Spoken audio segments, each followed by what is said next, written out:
We have a hit that the other day.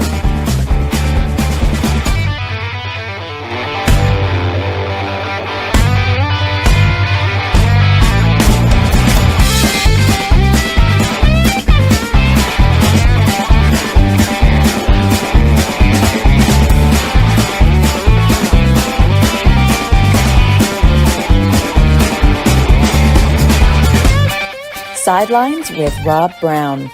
Talk sporty to me.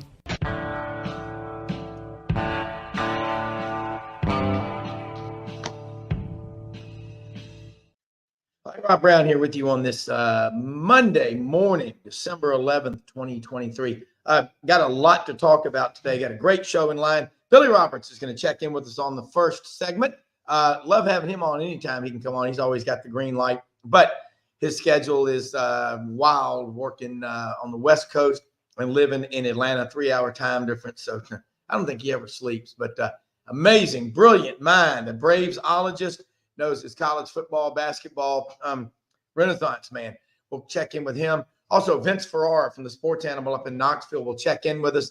The CEO of the Cheez-It Bowl, Steve Hogan, checks in with us as well. Look forward to hearing what he's got to say about the future of bowls in college football. I love them. Listen, they're great for the local economy and all, but it gives you an extra 15 days, 20 days of practice. There are a lot of great things about it. College football, but raise the standards. You know, letting a 500 team into a bowl, that's what we're doing. And I don't want to get rid of bowls, but I'm not a participation trophy guy. So we'll get into that with Steve Hogan as well. Top of the second hour, Franz Beer, GatorBaitMedia.com checks in with us from down in Gainesville. Just another day in paradise. His daily thoughts on college football around the country and sports, basketball. They're always really, really insightful. And Wess Moore, ESPN 103.7 The Buzz in Little Rock, will check in with us in the final segment. Always love to hear what he's got to say. Let me say real quick, folks, you know, and we have listeners all over the place. We're blessed. Every time I come to this Yeti Blue mic, it's not just one person. It is an entire group. It's a huge team that makes Sidelines happen. Great listeners, sponsors, viewers, all over the place. One of our cities, a lot of places in Middle Tennessee got hit. One of them, Clarksville, I know well. Audrey's mother lives up there. She's got 2 brothers and nieces and nephews, a bunch of family up there. They got the hell knocked out of them Saturday afternoon. Had 2 tornadoes that hit up there. The first one about 1:30 Saturday, and a lot of people have been asking what they can do to help, and there are things you can do to help, okay? Bottom line, and I'm going to put this number up here right now. There's multiple organizations. That is a military town. Keep in mind, that's the home of the 101st Airborne, the Screaming Eagles, okay? They will deploy a lot of volunteers, and there are volunteer efforts all over. It's Montgomery County, Tennessee. That is where Clarksville is, 45 minutes northwest of Nashville. And but this number, helpsalvationarmy.org, by calling 1-800-SAL-ARMY to help Clarksville, Tennessee recovery efforts. If you know, listeners and viewers, of anything in particular, but I tapped into Kurt, Audrey's brother, who's a 26-year Marine, and that's something he's really good at, is deploying people in emergencies in times of crisis. And I don't use the term victim. These people got hit. They got the hell knocked out of them, but they will be fighting back. And so anything you can do to help the people in Clarksville and Middle Tennessee, text me. I'll put it on the show right away. So I want to help the people up there and say your prayers for them for their recovery. Constancy in prayer is what we really want to do. So great show in store. Let's get started. Billy, the rivalry that's so big, it has its own day. We think there's some big rivalry. That Army-Navy game was pretty cool. The conversation Saturday was the over and under was 28. And Dave Tompkins said on the show Saturday, the under has won 18 of the last 22 years. Now, do the people in Vegas know something? The very last play of the game, the guy for Army walks back and takes a safety, and it's the score ends up being 17-11. whatever, 28 points. That's why betting, maybe bet a steamer pack of crystals or a 30 rack of Ham's beer, but that's about it for me. Yeah, I Would hear you you. agree? A great game. I'm always fascinated by how the line is dialed in so tight like that. And, in college, you expect crazy stuff, and the pros, not so much. So you think they could handicap a pro game with pretty good precision. But when they get so accurate on a college game, it always boggles my mind.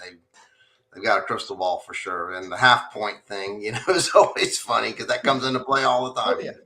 Well, the one that got me on the point spreads was earlier in the season, Maryland at Ohio State. And Maryland was on the verge of covering. And with 57 seconds left, they punted the ball. They were way down, but they punted. I think there should be an investigation, but not by Congress, because, how can you perjure yourself for lying to Congress when all they do is lie to you and me and everybody else? So interesting point. All right. How about them Cowboys? Dave Cody, longtime sports anchor out in Austin, lives out in Bellingham, Washington. Watched that last night. The Cowboys are now 10-3. I guess that puts the Eagles at 9-4, or maybe they're 10-3 too. But this could be the year of the Cowboy, Billy. Yeah, is it going to be the year of the Falcon? Well, the Falcons did their best to lose that game yesterday against the Bucs. I watched that thing, and they're like Lucy with the football with Charlie Brown. Right when you think they're going to win, they manage to lose it in the last 30 seconds. They had an incredible come from behind touchdown, incredible catch by London, just unbelievable. That'll be a highlight reel catch forever, no matter who you root for. And then they cough it up by giving up a big running play with under 2 minutes left, and the Bucs ended up pulling that game out. And I was like, you gotta be kidding me. So that was for first place in the pitiful NFC South. None of the teams are distinguishing themselves. So it's a bunch of 6-6 teams, now 6-7 that are in first place. So, to your point about bowl eligibility a little while ago, the problem we have in the NFL is we got teams that don't even have a 500 record that are in first place in their division. It's happened before. Seattle did it, a long time ago. They ended up with a losing record but won their NFC West. So there's a precedent for it, but it's kind of crazy. It is, but Billy, you think back to the 2007 football season. The Giants were 9-7 in the regular season. Yeah. And they went on and beat that 18-0 Patriots team in one of the most entertaining Super Bowls that I've ever watched. And so it happens, but I think in college football, we always love to see a team go undefeated. Well, we like our team to go undefeated. Now, we got the 4-team playoff this year. It was interesting because going into championship weekend, and you and I saw the demise of third and fourth generation family scalping enterprises that are just going up in smoke. But still, Billy, as you said, we are still seeing the humanity of it all. Some people were still trying to sell us paper tickets. It's only in America and only in the movies. Well, and there were a couple of people that were takers. So I guess there's, the fool born every minute, Mark Twain maybe said that quote. I'm not sure. We'll give him credit for that. P.T. Barnum. Was it? Okay. Yeah. And, that was pretty interesting, to watch that go down. But the paper ticket scalping is a thing of the past. It doesn't exist any longer. Just like travel agents, the internet's obliterated a lot of industries, and ticket scalping on the day of the event right outside the gate, that doesn't exist anymore pretty much. Well, you look at you think about it, the ticket scalping business in Alabama, it's legal. It's always been legal. And what's funny is betting, legalized gambling, whatever, is illegal in Alabama. Yet every state around Alabama does it. It's the height of hypocrisy. Yeah. And it's really stupid. Everybody does it. We had 3 bookies in my fraternity in college. 3 bookies. Oh, yeah. And during chapter meetings, there was a lively exchange. And I used to have a bet with any girl I was ever going out with. I couldn't go 5 minutes at the table in the kitchen, no, in the dining room at the fraternity house without talking about football. I'll admit, I never won that bet. I mean, nothing's changed. But you just managed to make a living at it, which is great. Well, it is fun, but the funny thing about the betting is that people always. Mark Schlabach said it on the show back in the summer. He said, there's a lot of tall buildings in Las Vegas for these very reasons. They don't get them all right. Trust me, there are going to be some surprises, But Billy, I saw something interesting, and I'm going to get it out here in a minute. But we've got in college football the Florida State argument, and you say Michigan didn't really play anybody. I think at the end of the day, there's some human bias to make parts of the country. You've got to have a representative. Michigan will pull in a lot of TV sets. Probably 75% of the TV sets in America now live within the geographical footprint that is the Big Ten.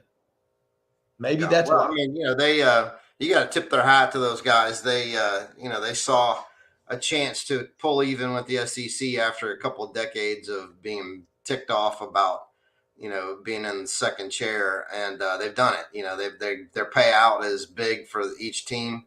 You got quality teams from all over the country that want to join the Big Ten. They seem to be the bellwether for renewing their TV deal. They always get the ante up. The SEC weirdly seems a little more exclusive all of a sudden, because they're being a little more selective. Their payout is huge, obviously, for their members, and it does come down to money. But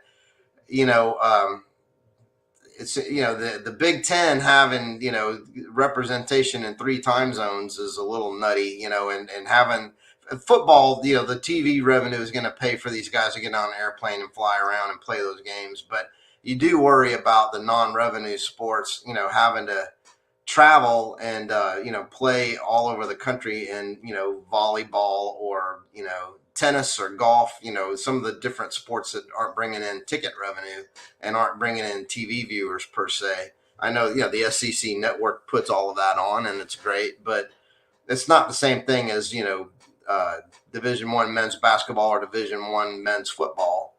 Those are the money makers, and those teams can fly around and play UCLA one weekend and then Maryland the next. If you're in Michigan, you can fly around coast to coast and play those games. Fan bases, people don't worry about that so much in the age of 80-inch televisions that are $900. If somebody can't afford to play, travel to every out of town game, they can watch it on a nice TV. So I think that argument goes away a little bit. That used to be the argument, with what about the fan bases having to travel around for the 12-team playoff? I don't know if that's going to be an issue. We'll find out. There's going to be some crazy, Alabama fans that'll travel all over the country to every round of the 12-team playoff, and including the championship, which they seem to be given by birthright every year. Yep.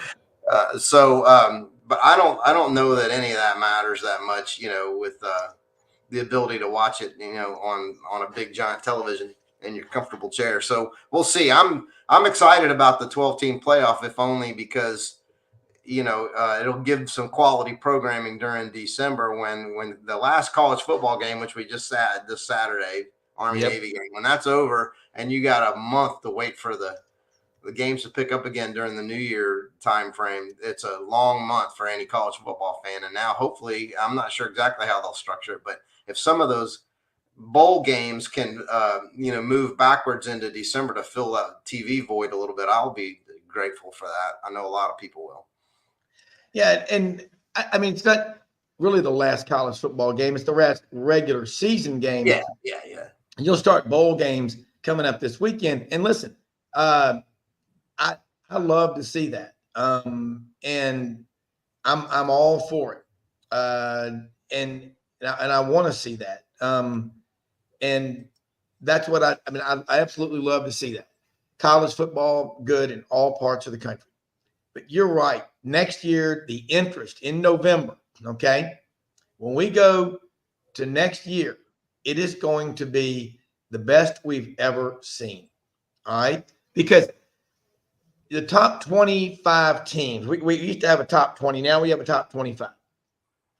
in November, they're going to be saying there's a chance we can make the playoffs. And that's good. Now, there are going to be some 9-3 teams in there, some 10-2 teams. Ben Troop said it on this show Friday, Billy. You know, all you people out there in Florida State fans need to think about this. When Clemson's down and Miami's down and Virginia Tech's down, okay, strong national brands, that doesn't help you to be a member of that conference, even if you go 13-0. And I think that's what bit FSU on the backside and cost them ultimately a spot in the 14 playoff, coupled with the fact that Alabama knocked out Georgia. Because if Georgia wins, then Florida State, in all likelihood, is in. I agree with that. Absolutely. You know, I mean, you know, Georgia and Florida State deserved a better fate than they get in this situation. I mean, you and I, you know, have a long memory of Auburn, you know, being left out in favor of, you know, Oklahoma versus Southern Cal a long time ago. That was a 14-0 at the time SEC champion team. And no SEC champion team has been left out since. You know, so this would have been maybe the second time only that a true champion of the SEC was going to get pushed aside the way Auburn did all those years ago. So, I mean, our sympathy is limited a little bit at you and I being Auburn guys, but I've got plenty of family members that are FSU fans, and they were beside themselves. You know, like, you know, we earned our way in, and, you know, basically, you know, the powers that be, you know, tipped their hat to Alabama. And I don't know if it's Alabama so much as the SEC champion. That still carries a lot of weight, because to prove your point about the lack of competitive depth in the ACC, the SEC does have competitive depth. So when an Alabama does emerge at the, you know, in the end and wins the conference outright with a win in the championship game, it's hard to deny they played a tough schedule. They certainly did. And that helped them. But Georgia, you know, was pretty good all year, getting better every week, as you want your team to do. And they deserved a better fate than they got, you know, but they had a chance to win it. Right there, you know, they had it in their hands, and you know, you gotta take over and win that game, and they weren't able to get that done, which is a pity, because that's a great team and deserves to keep playing, you know, in a meaningful game rather than, you know, kind of an exhibition. And you wonder how many of their players will show up at all, you know, in the Orange Bowl against Florida State. I hope that they will. I hope that will be a good game. It was brilliant programming to put those two teams against each other, because that's going to be the chip on the shoulder bowl. You know, both those teams are going to be in there angry. I mean, that's going to be a compelling game if the players show up and play hard, you know, and you don't know in this age of, you know, I got to look after my self-interest, you know, whether the players will even suit up for a game like that, the good players. Well, I love this comment. This was in the Memphis papers over the weekend. At the end of the day, I didn't come to college for money. Memphis quarterback Seth Hennigan. He's a coach's son out of Texas. And okay, I can already hear the whining and the bitching and the moaning from people. And I just, you can tell me this all day long, but that kid, Seth Hennigan, let's just focus on just him. Think about the opportunities he's going to have that are way better than NIL long term. Whatever deal he got at Memphis, I don't know. But that might lead to an interview and an opportunity when he finishes up. He may play pro ball, he may not. At a company like FedEx or AutoZone. Okay. Think about the opportunities and the circle of friends that he has built and developed in his years at Memphis. That is way bigger than NIL, because we all know that most of these kids with these big NIL deals, in all likelihood, that money is being spent before they even get it. And they've got more friends than they ever knew they had, relatives coming out of the woodwork, digging themselves up out of the grave to come back and get money. We know what's going on because we see it. Look at lottery winners. So if you really want NIL, work your ass off, get your degree, work hard. If you are a starter, great. If not, be a meaningful part of that team. But people will always remember the folks that showed up early, because 95% of life is showing up with a positive attitude, a couple of boxes of extra shells if you're a hunter, some walking around money, and and just a positive demeanor and saying, what can I do to help? Billy, you and I both know we got kids. That's what's missing, what's being taught. This NIL thing, yeah, you got to have it. I know you do. So you better make it work. But the model as it is now is unsustainable because it is. It's like any progressive idea, the pendulum swings too far and then it ultimately comes back and corrects and, settles. There's some course correction. And that'll happen with NIL too. There'll be a brake pedal. Nobody knows where the brake pedal is right now.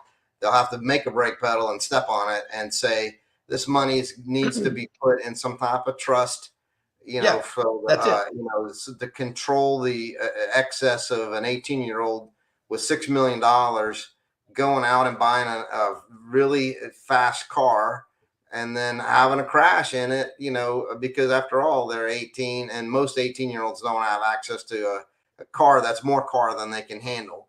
You see the same analogy with doctors that go buy a private airplane that's more airplane than they can handle talent-wise, but because they're a doctor, they got the money to do it. I've got a friend that's got a Bonanza, and that plane's called a doctor killer because it's a lot of airplane. And guys that have the money to buy that, probably, shouldn't be flying a plane like that, until they get a lot of experience under their belt. But if you can afford more than you can handle talent-wise, trouble happens. And so that's a simple analogy, but I think that'll make a lot of sense if people think about that. So it's not like, oh, let's take this money away from this kid that rightfully deserves it. We're not saying that. This is America after all. And if you have a marketable skill, you and I both believe that, you have the right to go out and market yourself and monetize yourself.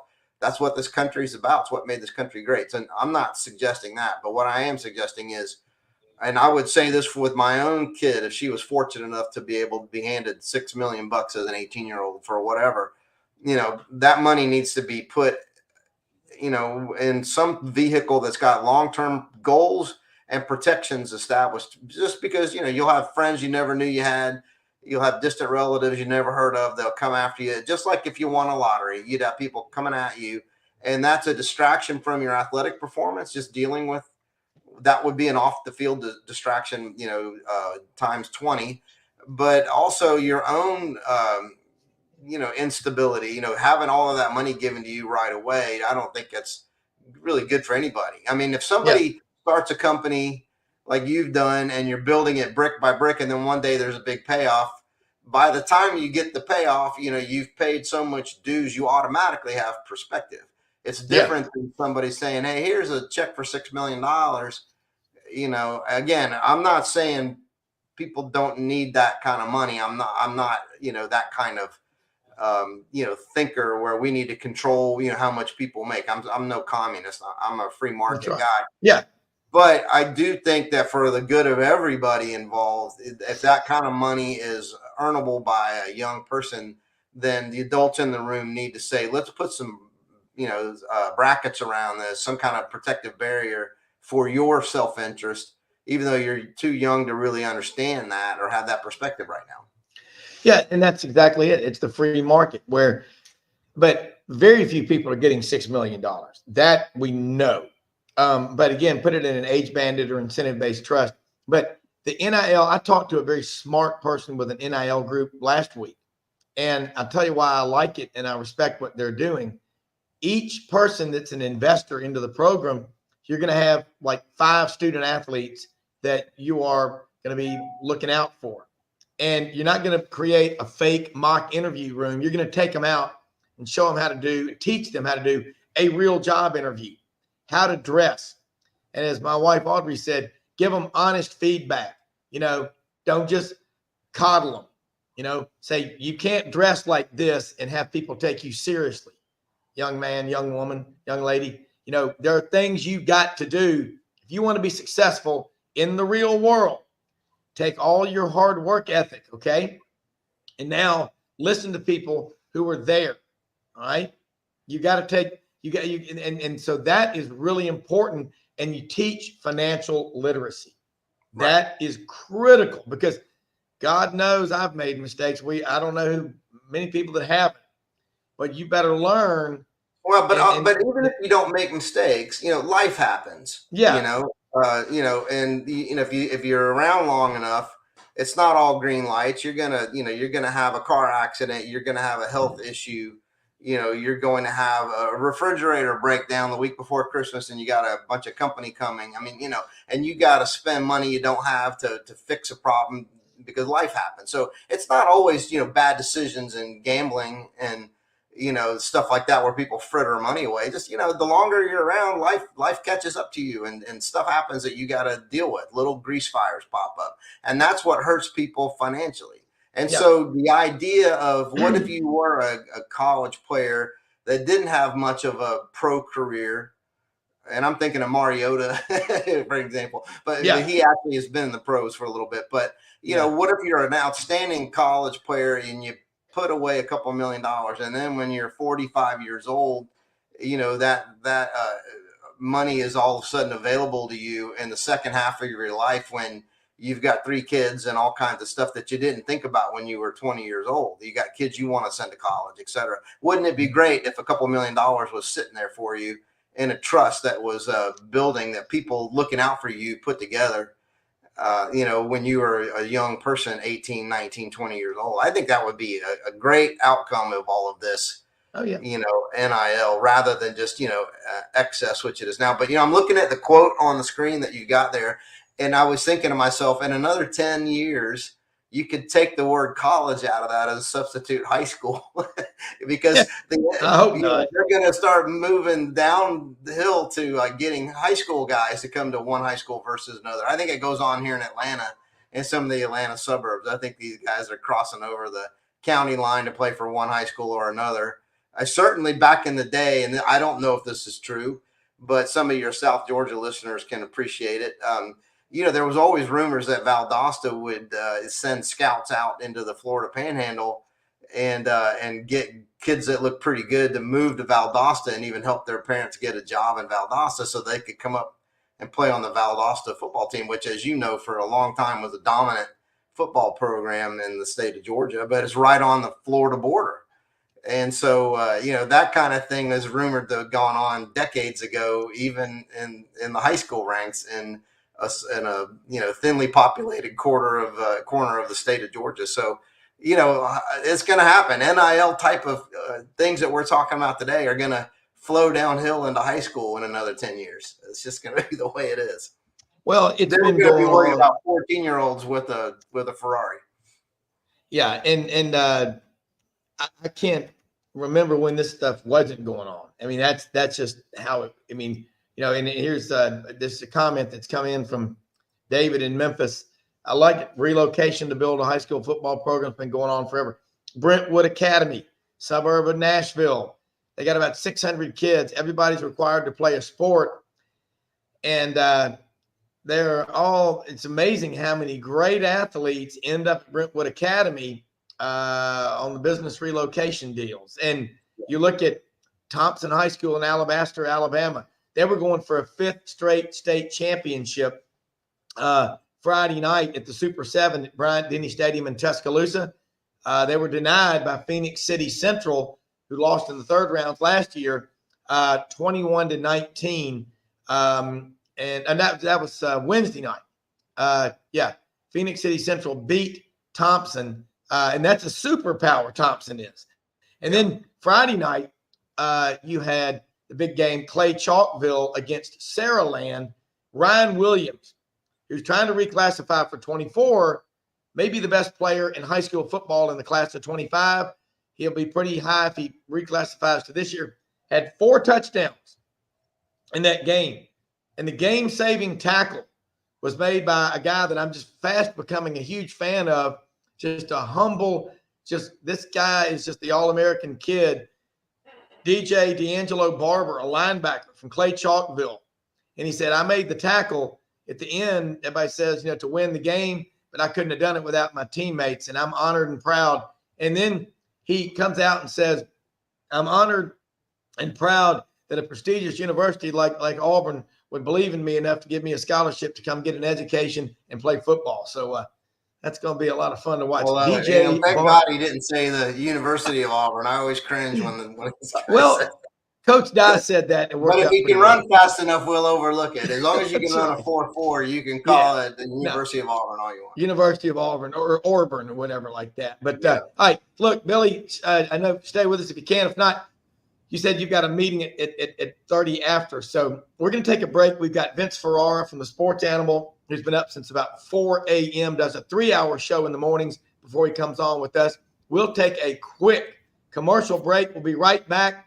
I'm getting hungry. I'm doing this fasting till noon. It's torture. We're going to be talking about the Cheez-It Bowl. And there's one thing I love is beer and Cheez-Its, watching a game. So anyway, we'll take a quick break and be right back with more on Sidelines.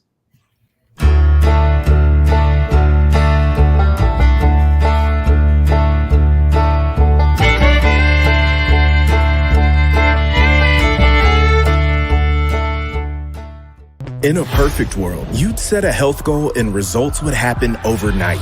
In this world, the real world, it takes time, dedication, and the right support to achieve your best self. The Vitamin Shop's health enthusiasts are here to make sure you're not wasting a single moment on the wrong supplements. From the highest quality sports nutrition and superfoods to the most sought after trends, you'll find a huge variety of science-backed solutions for every goal. And the people to help guide you along the path to greatness.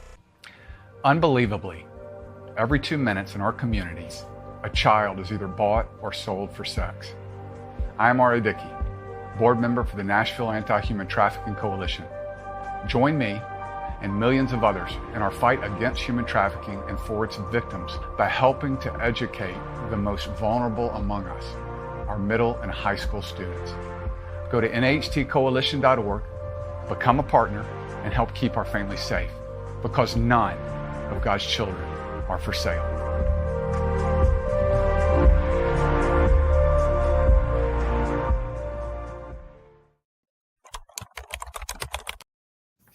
All right, Rob Browne back here with you on this Monday morning. And man, you know, you have to, you really do have to verify things. But I just got a text from a listener over in North Georgia, right, Atlanta, the metro Atlanta area, which is 22 counties and 6.5 million people. But Vince, I don't know if you heard this, that Marvin Harrison Jr. is being offered a lot of money to stay in college for another year as part of an NIL deal.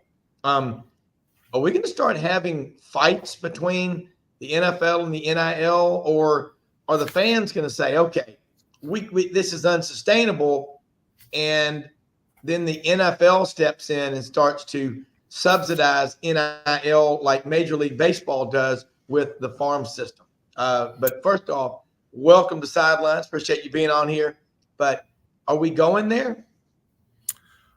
I'm hesitant to say that we are, Rob, because I think you're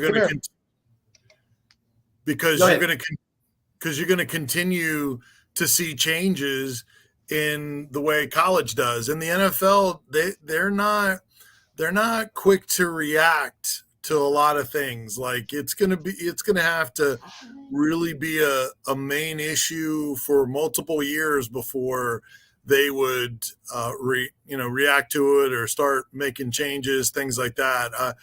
I don't see Marvin Harrison turning down the NFL for that. Maybe he's going to get huge offers, but really, is that worth? You get the money, but you're also risking the long-term dollars that you're going to be getting and starting that process towards your second big contract, the second contract, which is usually the big payoff contract, and you're delaying that process too. So right now, I don't think there's a big threat for elite players like that to skip the NFL draft to return.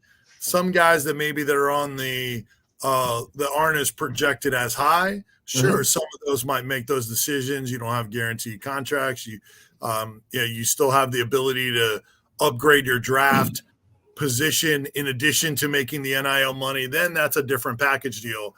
Marvin Harrison Jr. is not going to improve his draft position by returning to Ohio State. Maybe he'll accomplish some things in college, which is great that if kids want to do that. But I'm not buying that stuff that he is going to pass that for college. We'll see. I don't know what's on his mind, but I think it's a while before we get to the NFL reacting to it. It will, man. We'll see. It's just the story that's out there. And I saw a number, but I believe in the old trust but verify before I throw that number out. Steve Hogan is on with us right now, the CEO of the Cheez-It Bowl. I love Cheez-Its. I eat them a lot. I keep them in my blind bag during duck season. I keep them in my console in my truck when I'm road tripping. So I love Cheez-Its. And this is Vince Ferrara from the Sports Animal up in Knoxville. And you may have the greatest scene from a bowl when one of the coaches a couple of years ago just did a snow angel dive into the Cheez-Its on the sidelines. Was that your idea? But welcome to Sidelines, and we appreciate you taking time to join Vince up in Knoxville, who covers the Tennessee Vols, and talk about the Cheez-It Bowl. Thank you. Hey, I appreciate you having me. I'd love to take credit for it. You know, all those great ideas are mine, and the ones that really go bad, that's the rest of the team back here. I love Rob positioning to try to get you to send him some free Cheez-Its. He's getting some. Yeah. Oh, he's totally getting some. Don't you worry about that. You'll throw in a few Pop-Tarts as well. I love them. Hey, let's talk about it. You know, I made this comment earlier. You know, I love the bowl games. I've been to 38 Liberty Bowls in Memphis because my friend Harold Grader, and I love college football. It doesn't matter to me who's playing. It's like I love good food, and Vince loves good food. It's college football. There's nothing like it. And even Tony Barnhart says it every time he's on the show, which is a lot, and we're blessed to have him. He said not even the adults can screw it up. And bowl games get people together, and we talk about football, and it might create controversy or whatever. But anyway, let's introduce yourself to the world of what you do, because Reeves Edens, one of my son's close friends, and I love that kid, is an SMU graduate out in Dallas, said, you want to get Steve Hogan on the show? And I was like, hell yeah. So let's talk about your role in college football. And Vince, I'm going to let y'all two go because Tennessee is kind of important here. Yeah, no, I appreciate it. Hey, you mentioned a lot of good friends in the business, and Tony's a legend, of course, and known Harold for many, many years. I'm the CEO of Florida Citrus Sports, and we're an event management company. Really, our job is to use events to drive economic activity here in Orlando. This year, we're hosting the NFL Pro Bowl. Many weeks after, we host the Cheez-It Citrus Bowl and the Pop-Tarts Bowl. Got the largest HBCU game in the country, the Florida Classic with Florida A&M, Bethune-Cookman. Big kickoff game this year, of course. We had Florida State play LSU. You might remember it was a heck of a ball game to start the year. International soccer matches, on and on and on. So we're kind of the home team here at Camping World Stadium, absent another tenant. Steve, one of the things that we were actually talking about before the Tennessee basketball game with some of the media members was the fact that you guys run multiple bowl games, and that is a unique situation. Talk about that balance of running multiple bowls in the bowl season.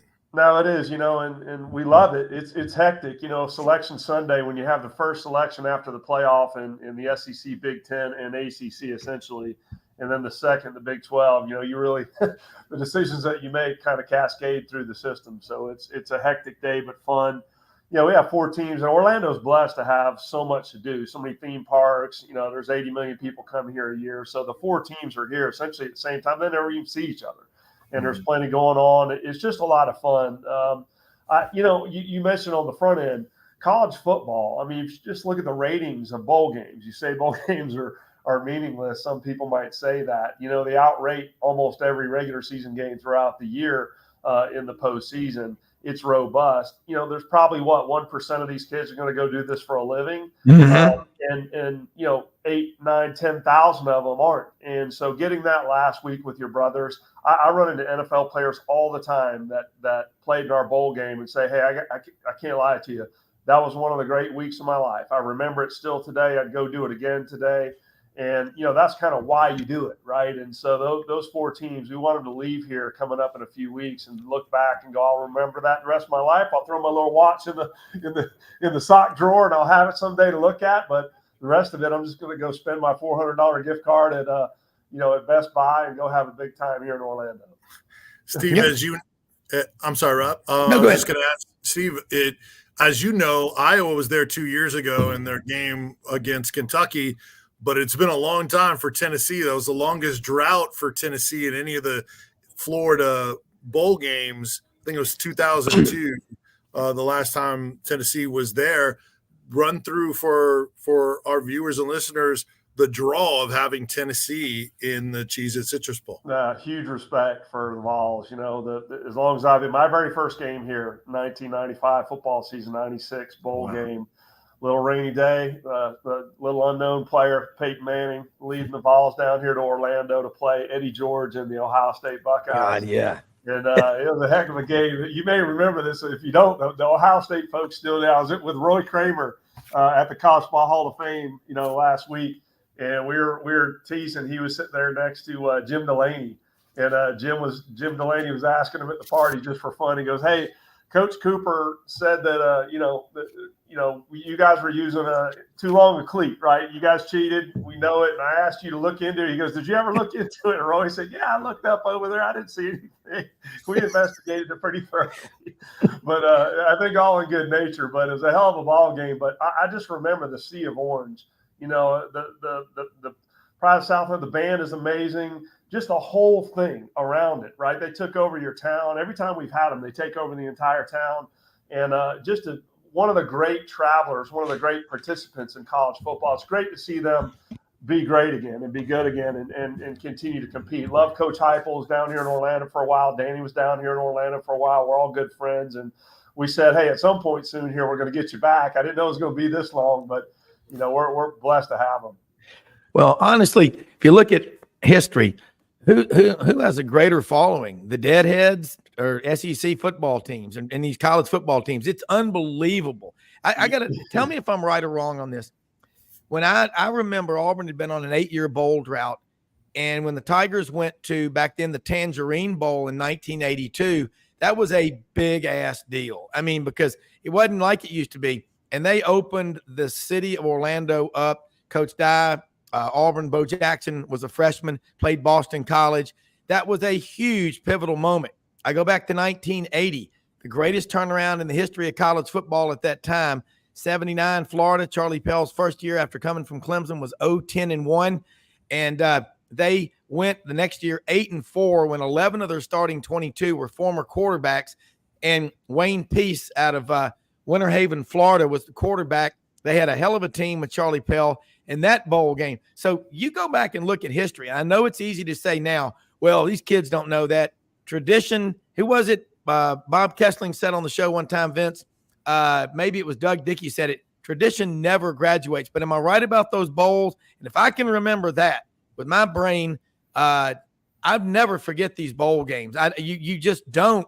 And it's really the hospitality. I see the hospitality room up here in Memphis, what John David Bedour and Earhart and Harold Grader and those guys do. It takes a ton of people to make it work. But, man, you build relationships that last a lifetime. No, you do, right? And I think those are the real special moments, and those are the connections we're trying to make. By the way, that Bo Jackson game with Auburn and Boston College had this little guy named Doug Flutie on the other side. I know. I remember. Heck of a game. So, and those are – regardless of whether it was the old coalition or BCS or CFP, no matter how deep we go, these games are still going to be special and mean so much to so many. I just looked a few years ago, you may get cynical, but we had 15 million viewers for, Bama playing Michigan here in the CFP era, right? It outrated literally every game in the country but the Rose Bowl that year and the 2 playoff games. And that just gives you an example, right? Successful programs, kind of number in front of the name, if you will, on TV. And we're going to figure out the portal. You're going to figure out eligibility. People still want to see the next man up. Hey, this is going to be our starter next year. This quarterback's legit. He's a 5-star.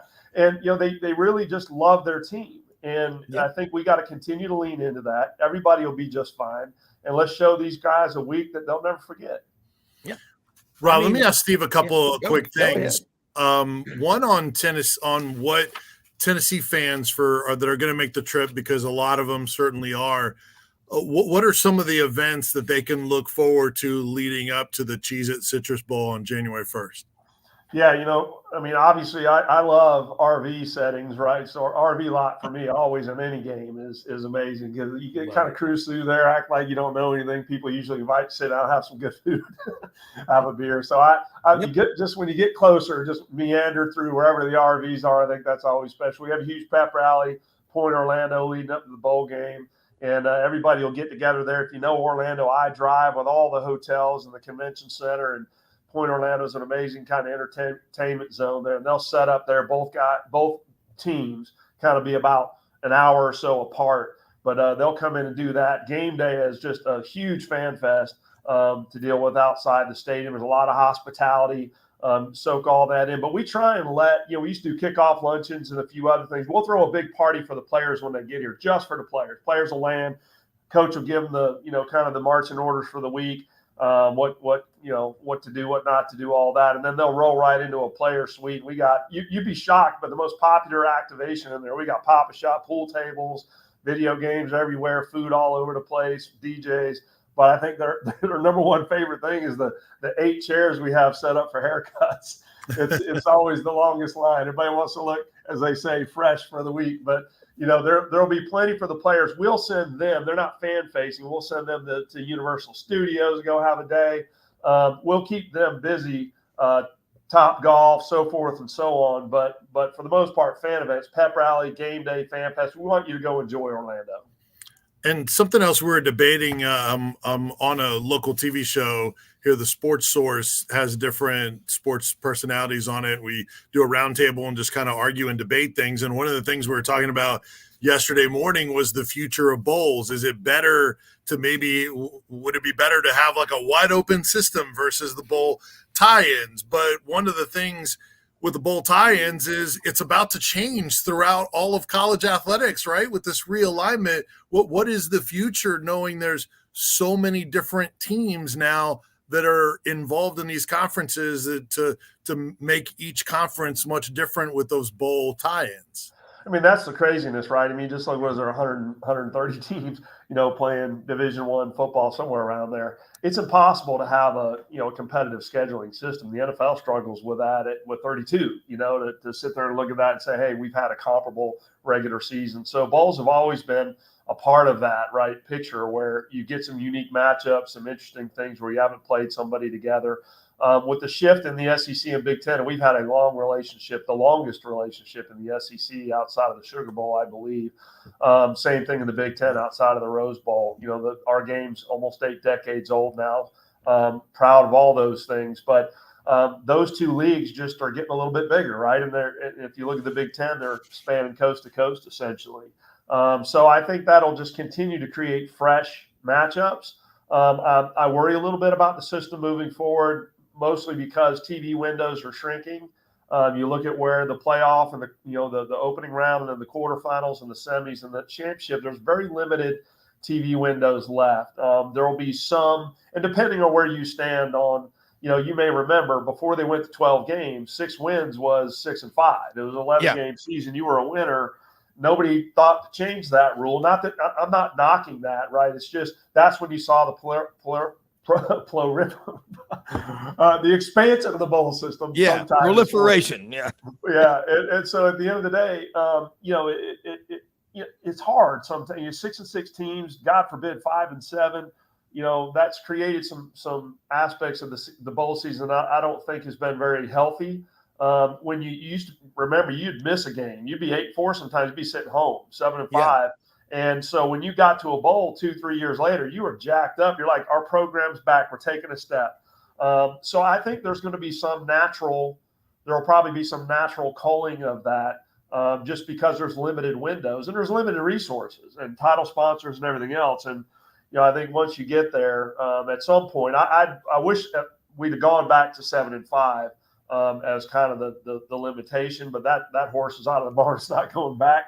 But I think in the end, there's plenty of places to play, and there's going to be plenty of interesting matchups. And in our case, with the SEC and the Big Ten, there's newer matchups now to be had. Well, I mean, the free market will work it out. You're right. All non-hackers will be weeded out, to borrow the line from Gunnery Sergeant Hartman in Full Metal Jacket. But that's what we need to let happen. I mean, they want to go have a bowl, go for it. This is America. Capitalism rules. Socialism just depresses, and there's no hope. And so, but you just said, I love what you just said. And that is the bowl games, hey, our program's back. And it's certainly, I've seen that when a school gets to a bowl. I mean, how many schools, look, University of Memphis has got this 10 or 11 straight years they've gone to a bowl. But see, that's a selling point. And a bowl is, and you get those extra 20 days of practice. And Vince, I think you and, anybody out there will agree those extra days of practice, the players absolutely love those extra 20 days of practice. They love it. The coaches do. And also these kids that are graduating early from high school, they get to come in and participate in those days. So Vince, jump back in here, or Scott, whatever, but that's important. It is important.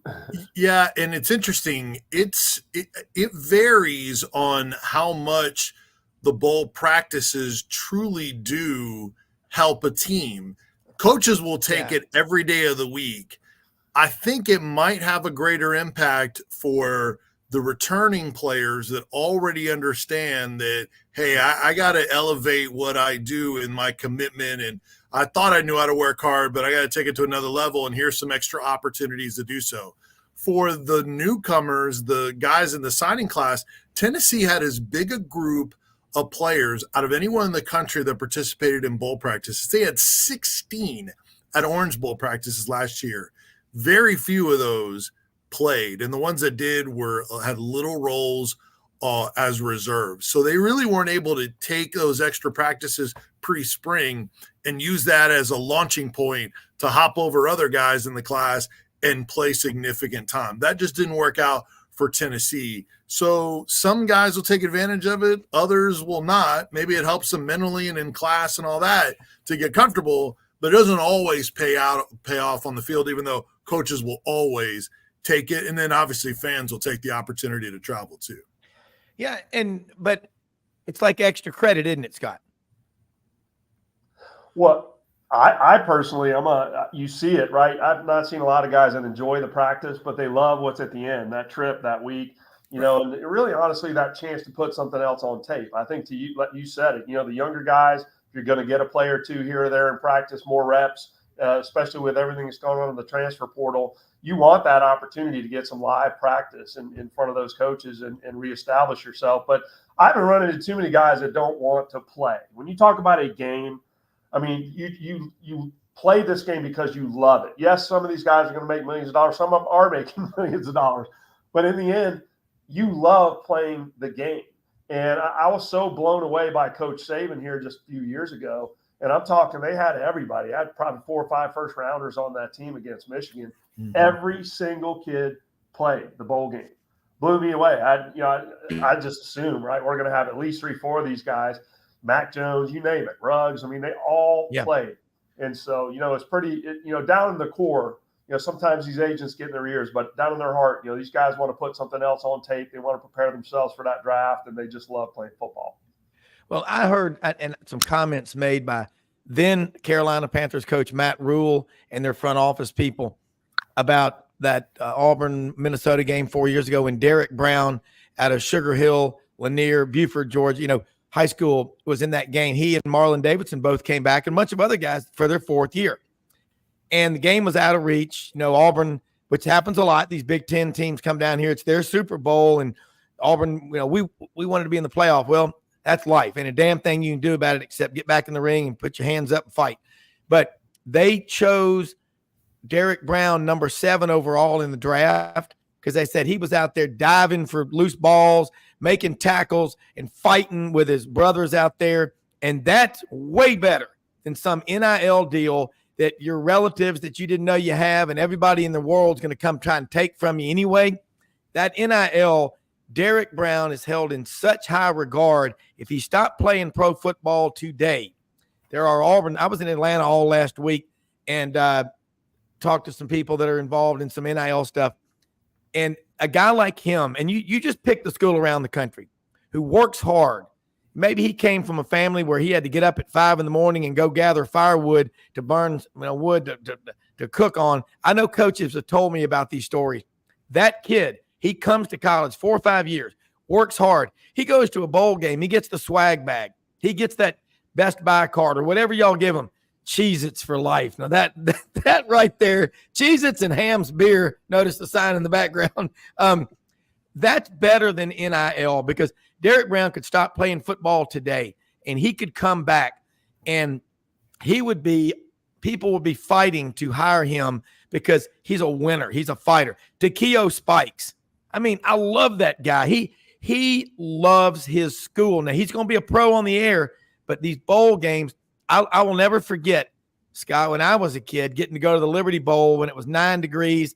Alabama played UCLA in 76. My dad was doing some work as an architect on campus at Alabama, and we got some field passes. And after the game, Coach Bailey, Sam Bailey, said, Coach Bryant's over there, Rob, knowing I'm an Auburn guy, go over there and shake his hand. Of course, he comes out 6 layers with one of those Arctic parkas with a hood out to here, smoking, obviously, a Chesterfield cigarette. And he was a giant of a man to me at the time. And I walked over there, and he shook my hand. I couldn't understand. It was kind of a fun young man. But that's a bowl game I will never forget. I also remember Alabama came out in the pregame warmups. It was 9 degrees and cut off sleeveless jerseys to psych out UCLA, and they beat them, I think, 38-6. But I've been to 38 Liberty Bowls. I love celebrating college football. And Vince, you do too. You're from Tampa. Y'all got the state of Florida is so important to college football. We need to talk about it some more. I love it. Yeah, and recruiting is a big bonus for them too. It's a important state for them. Certainly the perimeter around Tennessee with all the surrounding states that touch the state of Tennessee and the border, and Georgia is big, but Tennessee still recruits Florida. There's so much talent there if you can get some difference makers there. And just getting into a new area in Orlando, not having been there for a long time, the fans have an opportunity to check out that great tourist city. I was born and raised in Tampa. I would drive from Tampa to Orlando to do overnight radio as a DJ. So I worked at the old All-Star Cafe on Disney's grounds. So I know Orlando really well, love it. I'm pro touristy cities and things like that. Some people don't like the traffic and all that, the newcomers coming in, but I think Orlando is such an underrated, fabulous city. I can't wait to get back, and I know fans are going to take full advantage of it, and it'll be cool for those players to experience that new area. And I'm close enough to Mama Ferrara's cooking to where I still get some home-cooked meals for an extended period of time while we're down there. That's worth old, right? What, 100 pounds of gold bullion, Scott? I mean, Mama Ferrara. I love that. Hey, I got the best NIL deal with my mom's cooking for sure. That's awesome. You do. I love it, Scott. Well, I love those stories. I love, Tampa and Orlando, essentially. I mean, we're so close. People don't think of it, but I mean, you're always doing things back and forth, right? Such respect for what goes on over there. We got a great relationship with the Buccaneers, and so many other people have done so many things together. But I think I love you. I mean, Takeo Spikes and those guys. I mean, you talk about people that just you say it doesn't matter, but you go talk to scouts, you go talk to NFL front office people. They won't say this a lot out loud, but those guys that are playing, hustling, they just love the game. It still matters big time in their mind, right? I mean, we don't begrudge anybody that makes that decision. That's their business decision. That's okay, but it does matter. Those guys that are out there love playing the football game itself, love working hard in practice. That matters in draft stock. You can say what you want. Go talk to people privately. They'll tell you. And so those are some great examples, legends in the game. And I think they're teammates. They look at them and go, wow, that guy wasn't only blessed with great talent, but look at his work ethic. Look at his attitude. It's the kind of kid, you want to show your son. Say, look at how he carries himself. Look how he handles his business. Takeo is one of those guys, so many others. So I'm glad you brought that up. Yeah. I mean, and obviously Takeo played 3 years and he went to the NFL, but he never forgot where he came from. And what he does now in Atlanta, he helps guys transition from the NFL back into the outside world, with their money and how to manage it. But I tell people, both of y'all, just why this game, it's people say, well, it's not the playoff. It sets up next year right now. How you come off that field says a lot about what you're going to do, in my opinion, because, pain is temporary. You know, it hurts not being in the playoffs, but pride is forever. That's not my slogan. That's a Marine Corps slogan on a T-shirt, but I love that slogan. I believe in it. Well, it creates momentum, right? I mean, if you look last year, we had Florida State play Oklahoma here. You know, Oklahoma was a hell of a football team. Now, their record was 6-6, but I think they lost 4 games by a total of like 9 points. Yeah, exactly. It was incredible. You knew they were good. Florida State was going to be measured. Florida State viewed that as an opportunity to say, we are making our way back. We're almost there. This game means so much to us to set up. And look what it did for them, you know, for this season. And I just think, you know, that when you look at these games, and you touched lightly on, you know, I think parts of the NIL business for these kids today are going to be helpful, is going to be the fact that they are in business. They're learning business. I now have a client. I now got to pay taxes. You know, there's a lot of things around NIL that are crazy, and it's a bit of a Wild West, but there's some real learning experiences and opportunities there. I think as we get it worked out years to come, it'll really be positive. I think those connections too, a lot of these student athletes are starting to learn that, man, it's what happens after. I might play 1 year in the league. I may play no years in the league. I might play 20. But when that's over with, I want to have relationships. I want to build my network.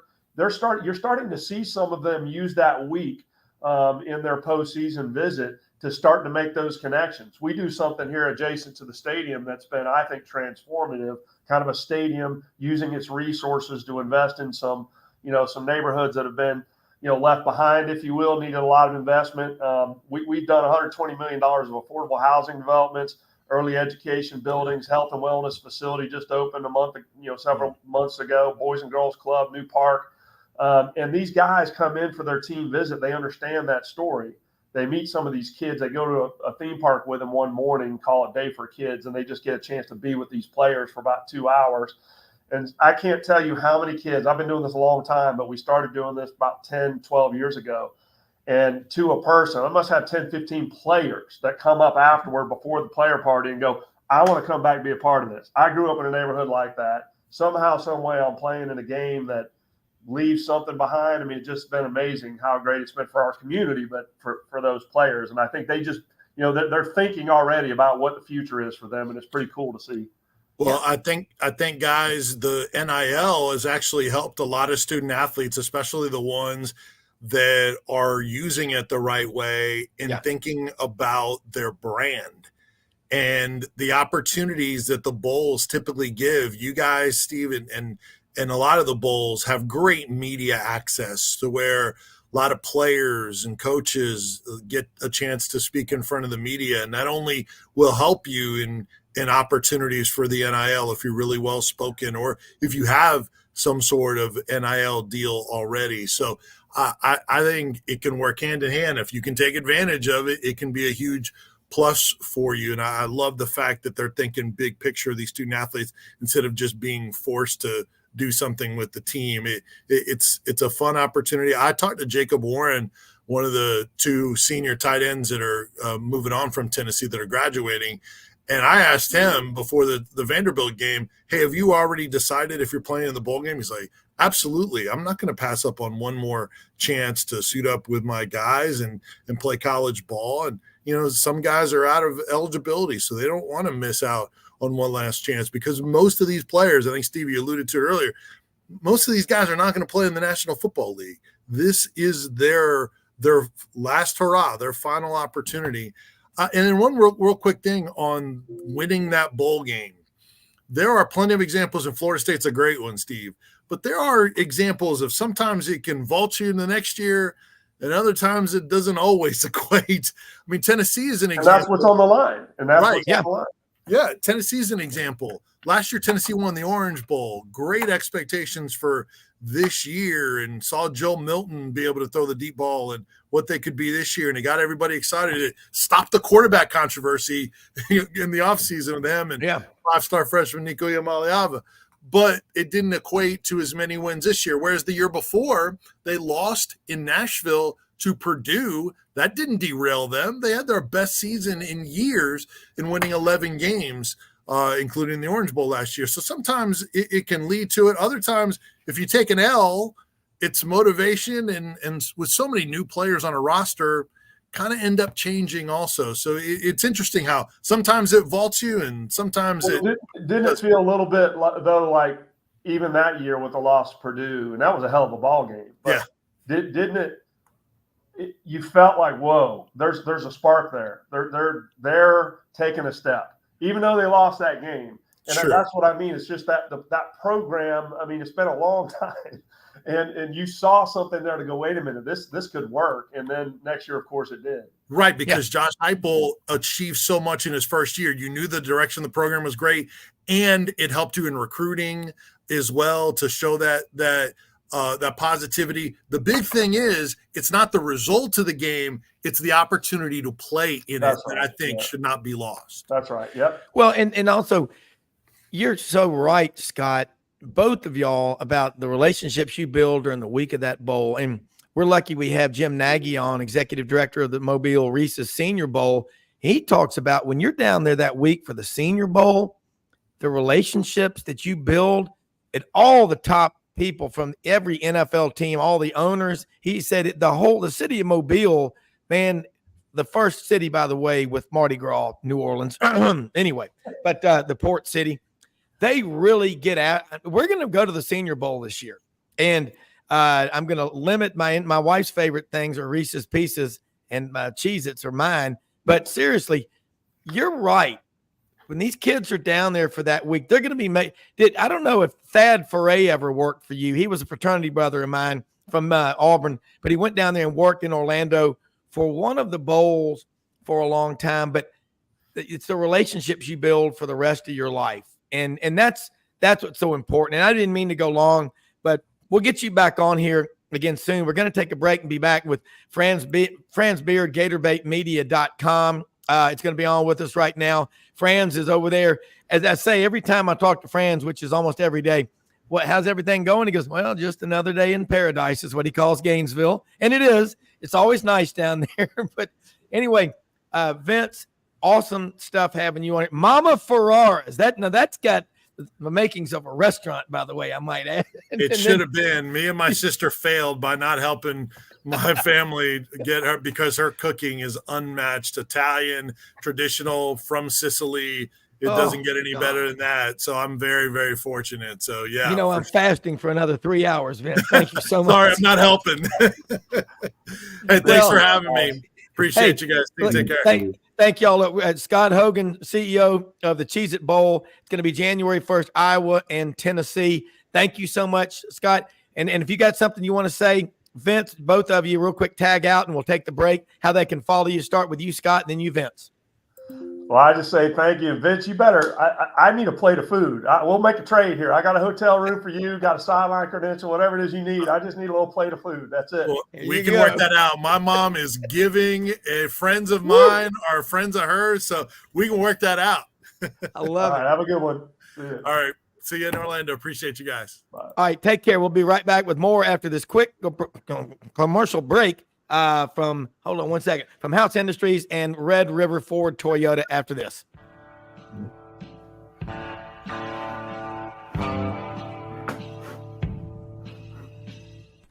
Red River Ford and Toyota, located in Wynne, Arkansas. If you're in the market for a new or used car, truck, or SUV, call, go online, or drop by and see them. Located 45 minutes from Memphis, go off the 4-city exit on I-40 and go north about 15 minutes on Highway 1. Easy to work with and still believe in customer service. If you live out of town, they will deliver your vehicle to you. RedRiverFordToyota.com. Just see what they can do.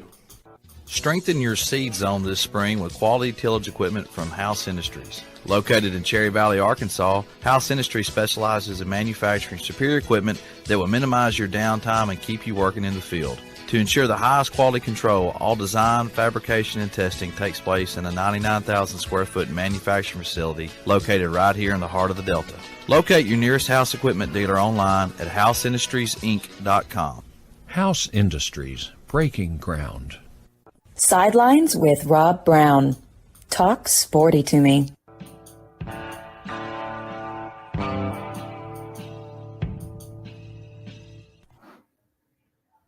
All right, Rob Browne back here with the Iron Duke, along with Frank Duffy. They are the two most interesting men in the world. And two of the most powerful minds for writing out great content. Franz beard is like that great bottle of wine deep in a cellar in the Rhine River Valley in Germany, of great wine. He gets better every time he's on here with his great content. I hadn't read his daily thoughts yet, but Franz, that was cool stuff with Scott Hogan, CEO of the Cheez-It Bowl. That'll be January 1st. Iowa and Tennessee. Vince Ferrara from the Sports Animal in Knoxville. Billy Roberts was on with us as well in that first segment. Man, college football, it just keeps getting better and better and better. The stories, we got 44 bowls. Even Scott said, we used to be 6 wins, but see, we're 6-5 would get you in. He goes, 7-5. He liked that. Right now, some of these bowls are going to go the way of the dodo bird and the electric vehicle. They'll be extinct very soon. Well, in creating the playoff that is expanded now to 12 teams, you have made so many of these bowls irrelevant and insignificant. And the reality is this: these bowls exist for 2 reasons. One is to fill hotel rooms somewhere. Okay. Yeah. The second reason that they exist is to give mediocre teams an extra spring practice, because that's what you get. Yeah. You get 15 practices extra. If you go to bowl practices, what you see is that the second and third team guys spend the first 10 days working their butts off. And then for the last 5 days of practice, they bring in the veterans, the guys that are actually going to play, and say, okay, you've had your vacation. Now it's time to get serious.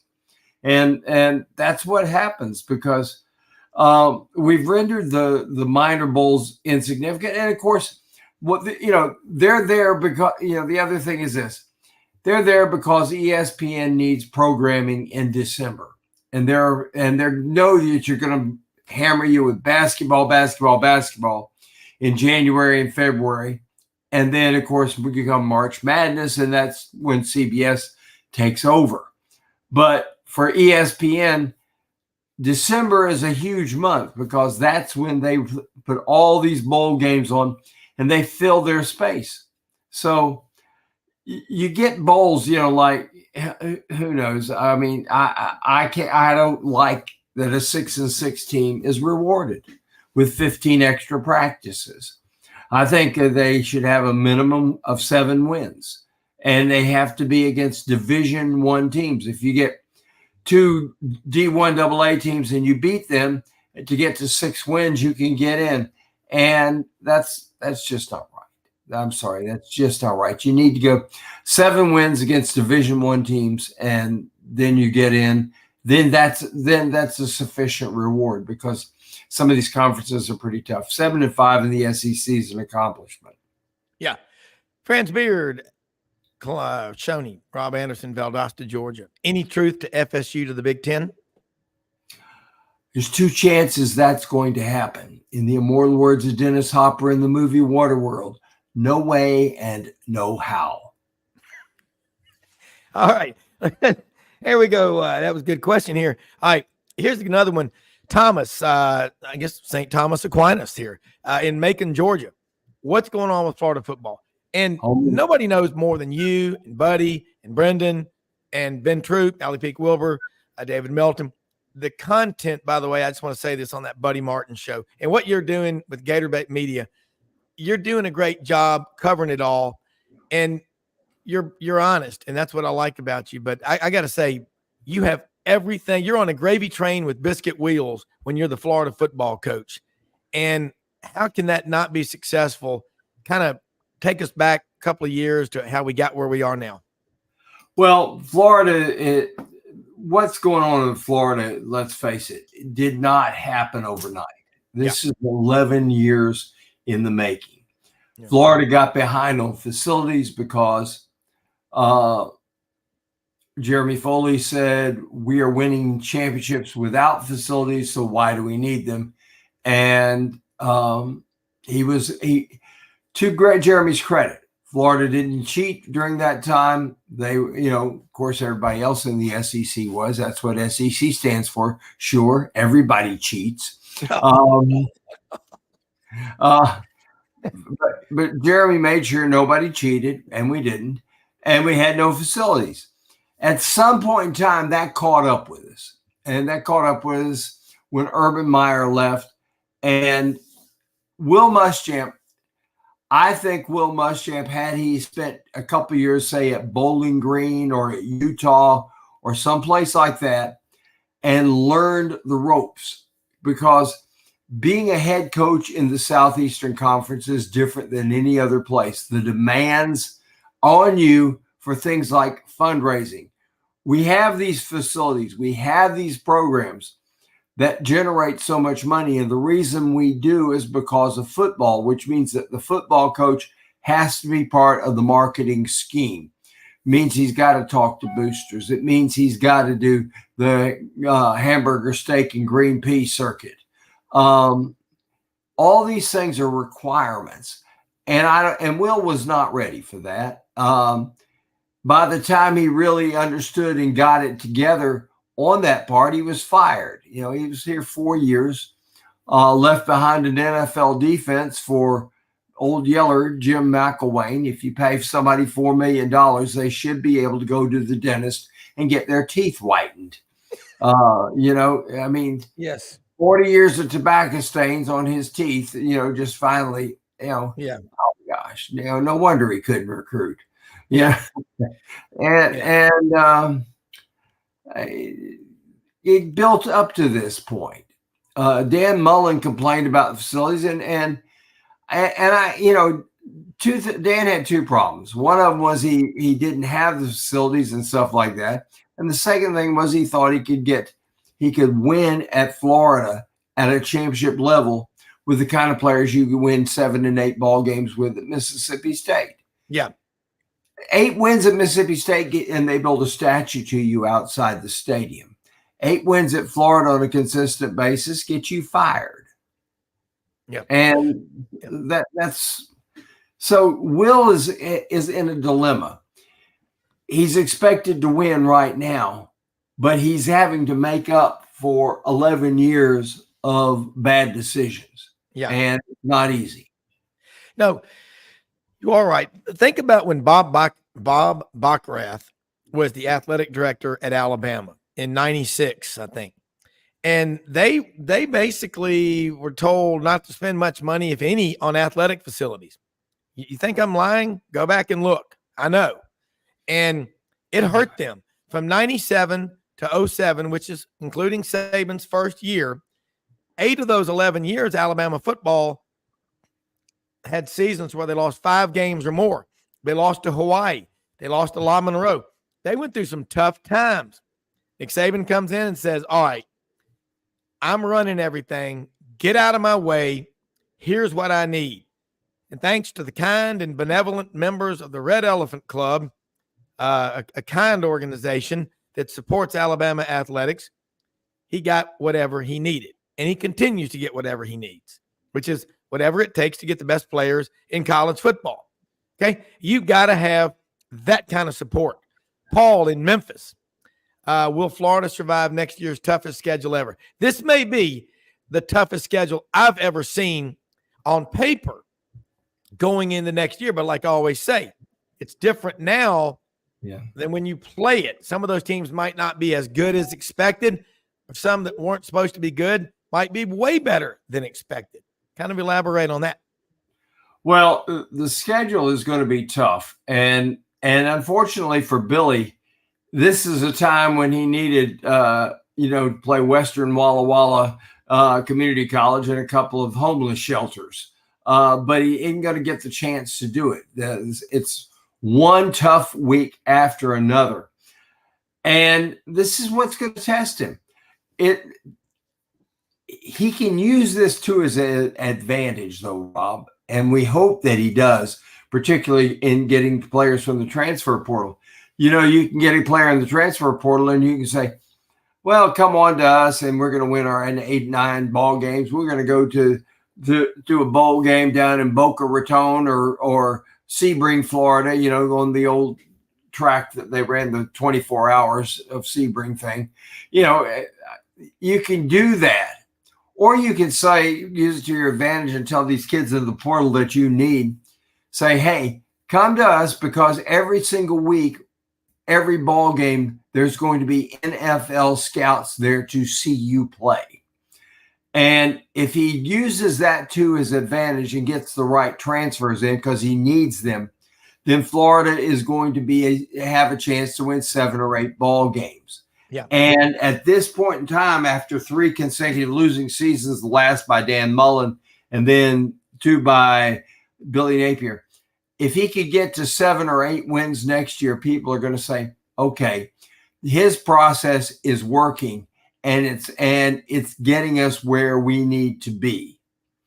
And that's what he's got to do. But he's going to have to use this tough schedule to his advantage when it comes to recruiting. You can play these schools where there's no attendance and stuff like. It's like nobody likes to go to Vanderbilt. Why do they not like to go to Vanderbilt? Small stadium, it's never full, except when Alabama goes there, all the Alabama fans buy the tickets. We were there for the Auburn game. It was an Auburn home game. Yeah, exactly right. Yeah. And nobody likes to go there. But you like to go, you love going to Neyland. You love going to Auburn, Jordan Hare. You love going to Bryant Denny. You love going to Vaught Hemingway. We have these iconic stadiums in the SEC where football is played at such a high level that every time they play, the NFL scouts say, you go to an Ole Miss game, you're going to have 10, 12 NFL scouts there every single ball game. Why? Because Lane Kiffin runs a professional style attack and he runs a pro style program. You go back 20 years ago and that wouldn't have been the case at Ole Miss, at Vaught Hemingway. You went there for the Grove, and the football was okay. Hey, yeah, they're going to play football too. How about that? But now it's taken seriously. It's always been that way at Auburn. It's always been that way in Atlanta. It's always been that way in Tennessee, etc. Tiger Stadium. And you can sell this. And that's what it's got to be, is you're going to have to sell the schedule. If you back off of the schedule and, it's a murderer's row. No, you don't say that. You say, look at this. You're going to play in all these iconic stadiums against the best competition in the country. This is your chance to elevate your game and get your name in front of those pro scouts and get your name in front of the people that select All-America and All-Conference and everything. You're not going to make All-Conference going for 18 touchdowns against Western Walla Walla. You are going to make All-Conference when you hit 3 touchdowns against Auburn and Jordan Hare. Yeah. Well, and this is the thing. Reason that I like that question from Paul in Memphis about will Florida survive the schedule? It looks tough. I said this about Georgia. And I said, you may think they've got this easy schedule. Wait till the season starts. It's different. And look at the last 4 games Georgia played at home against Missouri's best team in 9 years, since the 2014 team that went to Atlanta back-to-back 13 and 14. They did that. And then they had to play an Ole Miss team that's going to a New Year's Six bowl game against Penn State at the Chick-fil-A Peach Bowl. Then they had to do it on the road against the Tennessee team in Neyland with 105,000 people. Then the best Georgia Tech team we've seen in a while down on what they call the flats at Grant Field, Bobby Dodd Stadium. Those were 4 tough games. But no, the narrative coming into the season was Georgia didn't play anybody. BS. They did. And now you look at this Florida schedule. Friends, for the help of the viewers, and I've got a lot of them saying, texting saying, hey, what is that schedule for Florida next year? Go down that schedule for 2024. It may look tough now, but you know what it is? It's an opportunity for Florida to prove everyone wrong. And all that matters is that 6 inches between every one of your players' ears. You know that. But let's go over that schedule real quick.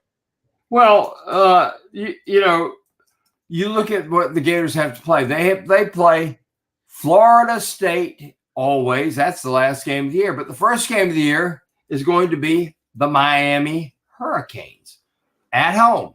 Pretty good. Yeah. That's a pretty good start to the schedule. But then you're going to play. Also, you're going to play Texas A&M, third game of the year. UCF, fourth game of the year. At Tennessee, then Georgia, then Ole Miss, Florida State. You got Kentucky, LSU, Mississippi State, and Texas on that schedule. Now, I got to tell you what, that sounds tough, but every schedule in the SEC is going to be tough. Look at Georgia's schedule. Clemson, at Kentucky, at Alabama, Auburn, Mississippi State, at Texas, Florida, Ole Miss, Tennessee. Then they close that. Then they get their breathers at the end, UMass and Georgia Tech. But Georgia Tech is getting better.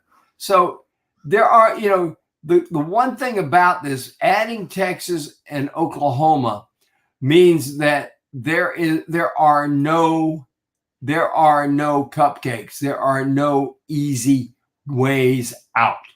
You're going to have to bring it every single week.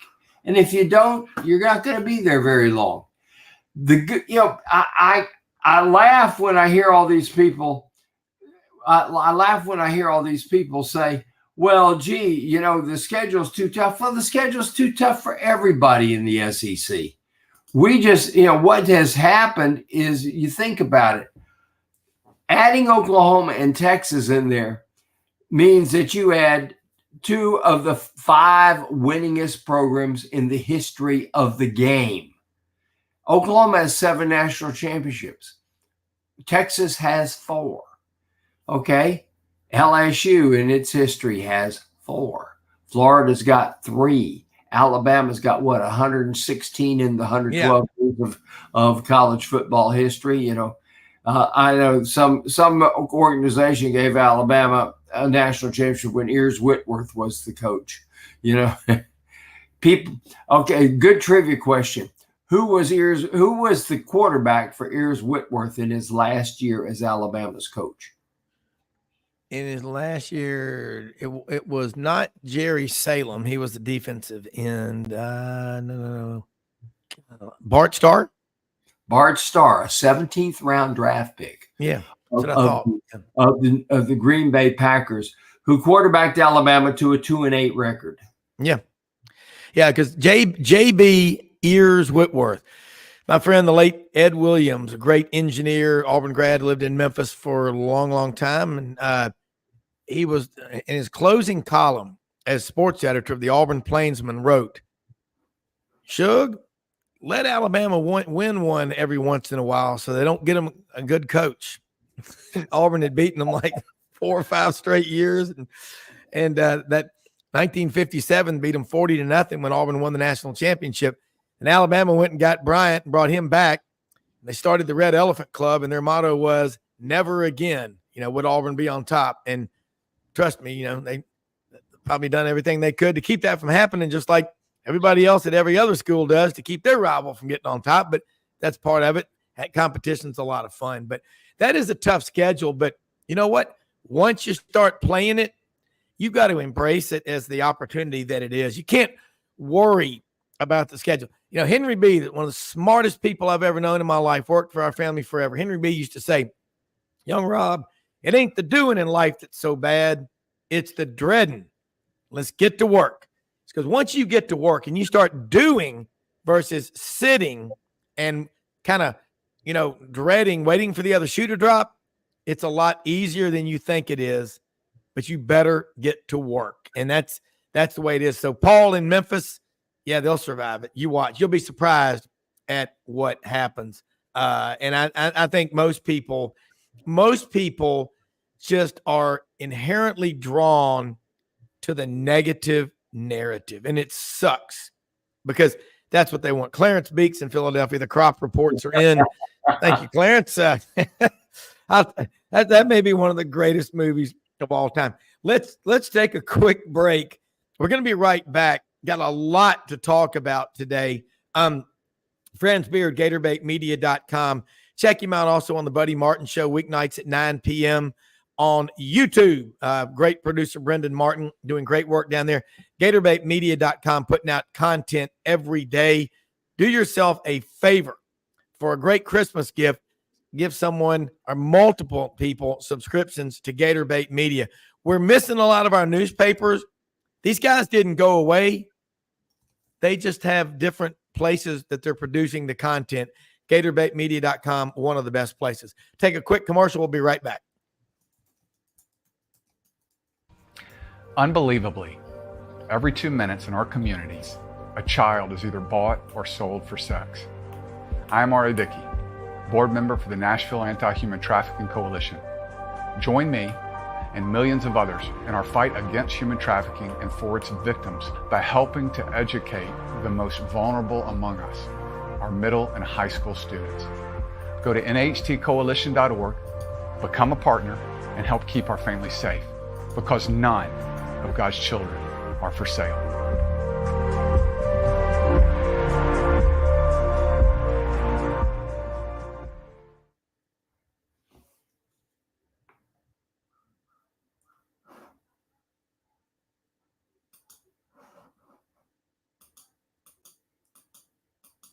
Okay, Rob Browne back here with you. Wes Moore is going to check in with us in just a minute from over in Little Rock. And when I look at what's going on with these schedules and everybody, again, people run around with their hair on fire. They're just worried about what is going to happen next in college football.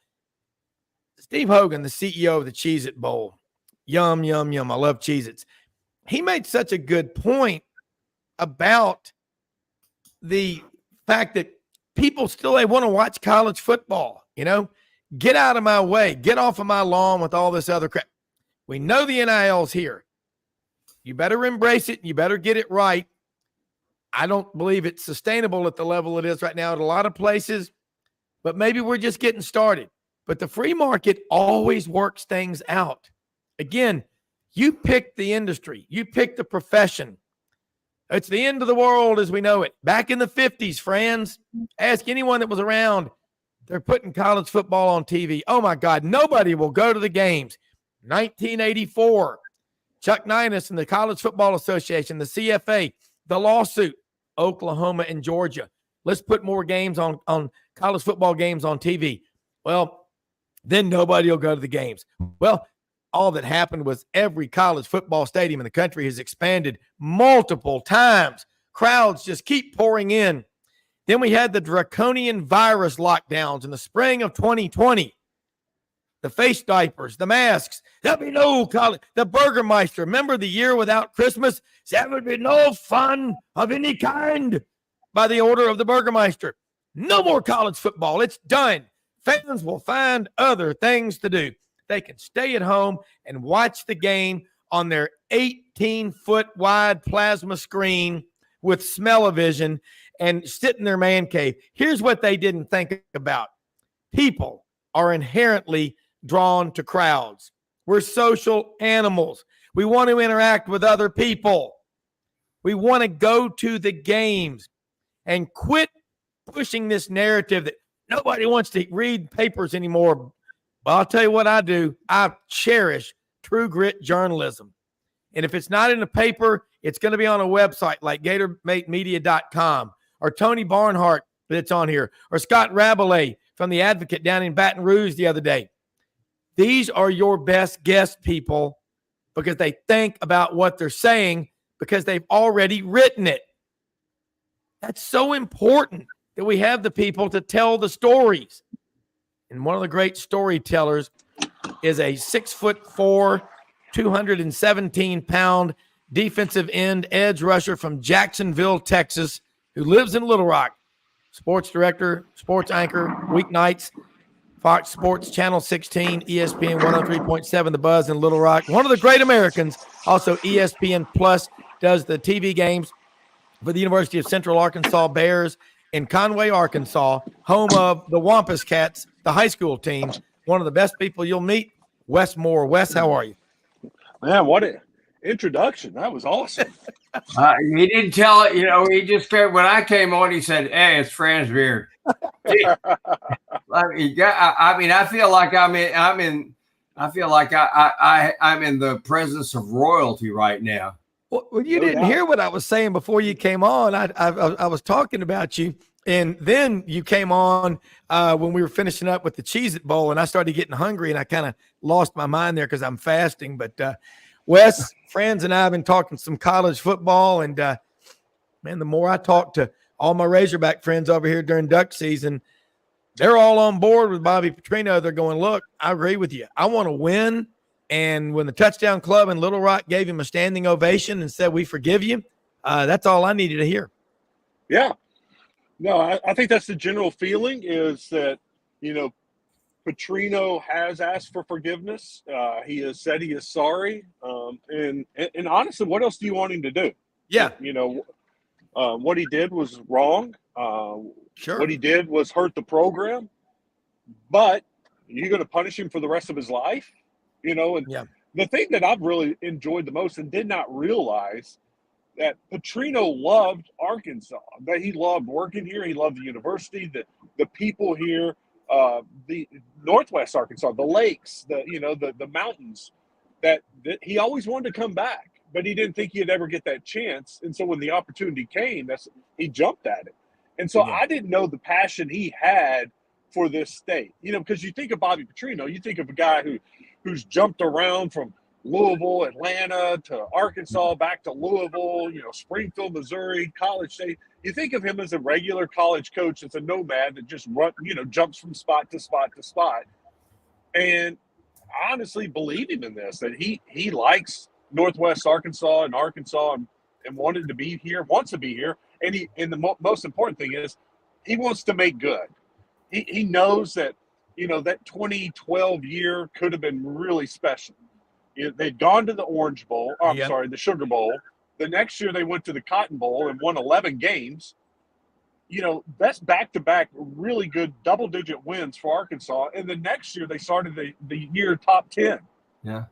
And, that's when all the motorcycle and everything happened. So he realizes he screwed up that year and screwed up this program, and he wants to come back and make it right.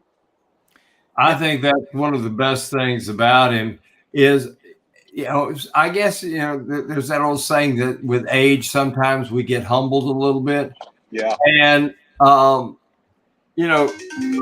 he likes is coaching football, and he's not ready to give that up yet. And it's in his blood. He's not ready to give that up yet. And he's humbled. He wants to coach. And this is a great opportunity, I think, for him. And I'd like to see him do well. And I think everybody in the state of Arkansas would like to see him do well, because the people, I think the people of Arkansas were so poised for greatness when he was there, and it looked like they were going to get it. Guys, we were talking about the 12-team playoff that begins next year, and you look, it's, if you go 10-2 in the SEC, you're probably going to get in there. You're going to be one of those 12 teams. And you go back in history and look at Arkansas's 10-win seasons. Petrino produced 2 of those, in back-to-back years. And if they can somehow reproduce that in the next couple of years, you're going to get into the playoff at 10-2. Yeah. I mean, we're going to see a 9-3 team, Wes and Franz. I'm not going to be surprised at all. Tommy in Memphis. Well, they were close about this the QB. year. If they would have had it this year, LSU 9-3 was ranked number 13. They would have been just on the outside looking in. But yeah, it's a perfect example. You can be close at 9-3 or get in at 9-3. Yeah, and I mean, because when you think of strength of schedule, and Friday on the show, Big Ben Troop, who's on the Buddy Martin show and with Franz a lot, who played at Florida, made a good point. He said, all you ACC people need to think about something. You're glad Clemson's down, you're glad Virginia Tech or North Carolina or Miami's down. Well, that's why Florida State got left out of the playoff, because they won that conference that's perceived by people all over the country, including voters, as not being that strong. Even though those programs, I'm sure, will be back eventually, it hurt Florida State. They won that league, and also the fact that we had, for the first time ever, 4 undefeated Power 5 teams going into conference championship game weekend. That never happened before in the BCS era or the CFP era, gentlemen. That caused a problem, Wes. I mean, that was a real problem. No, it was just one of those weird years where all that lined up together. But to me, the irony of it all is it's the alliance that the ACC formed 2 years ago to block the 12-team playoff from happening this year. It should have happened this year if it wasn't for the alliance, and the alliance ends up keeping Florida State out, or this wouldn't even been an issue. You know, here's the thing is when they formed a 4-team playoff and you had 5 power conferences, they knew at some point this would happen. You know, they may not have predicted 5 undefeated teams, but here's the thing I've told people. What would have happened if all of a sudden you've got 6 one-loss teams there? Think about that. Guys, what would have happened if Auburn doesn't have a brain fart and allow Alabama to score on 4th and 31? And Alabama loses, then turns around and beat Georgia. You can't put Alabama in with 2 losses. No way. SEC would have been left out. And that would have been an uproar. Like I said, they knew stuff like this was going to happen when you got 4-team playoff and you got 5 power conferences. Yeah.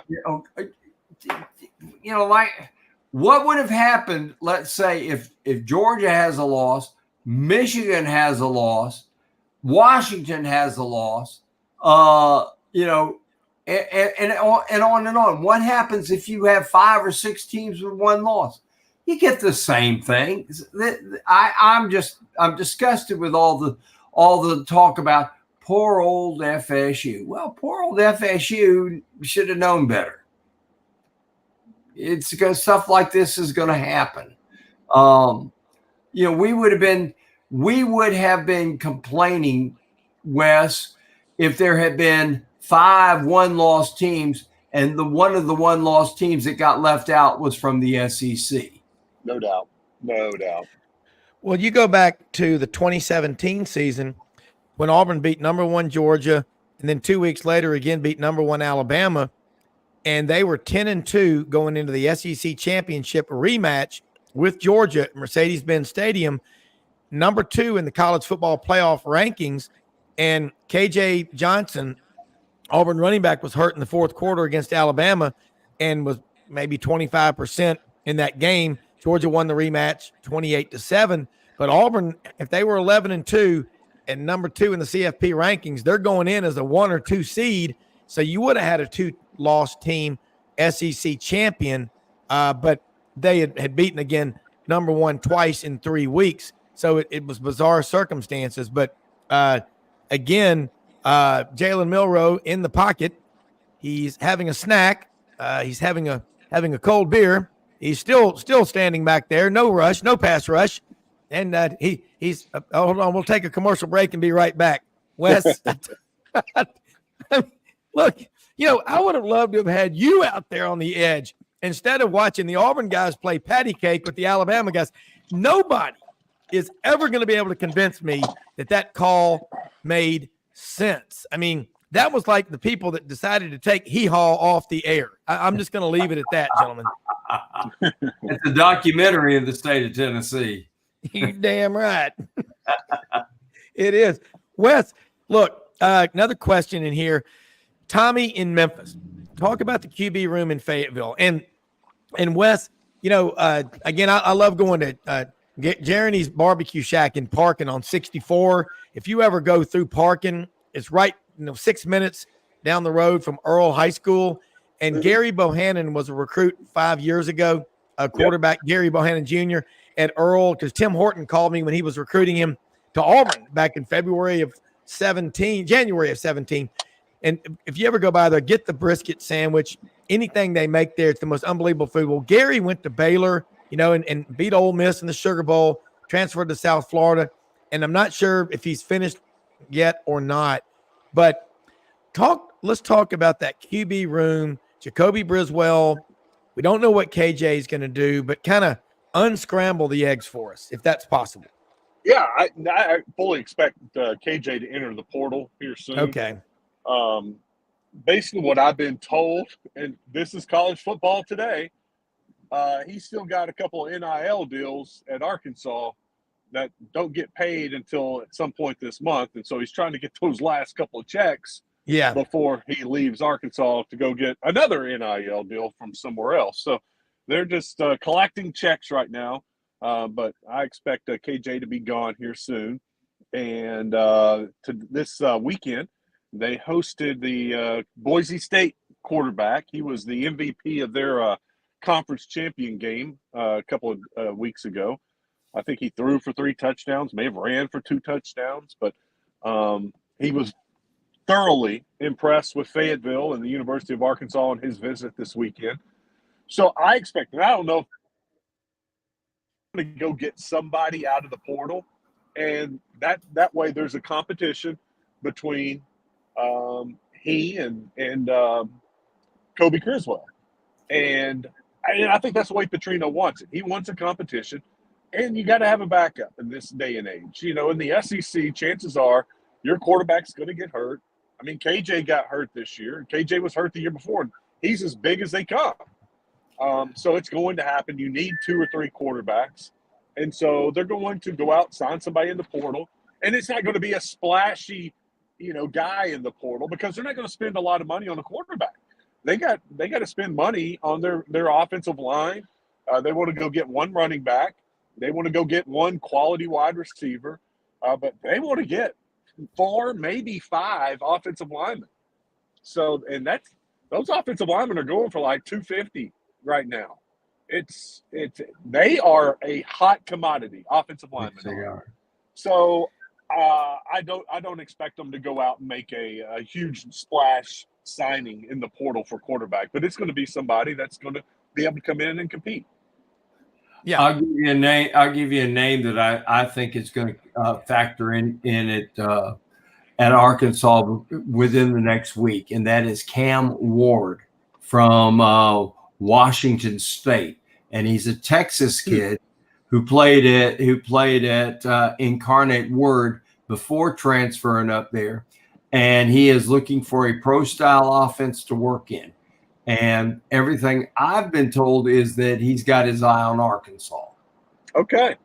I know they're also talking to the North Texas quarterback. He had a nice year at North Texas. And there was one other. I can't think of it offhand.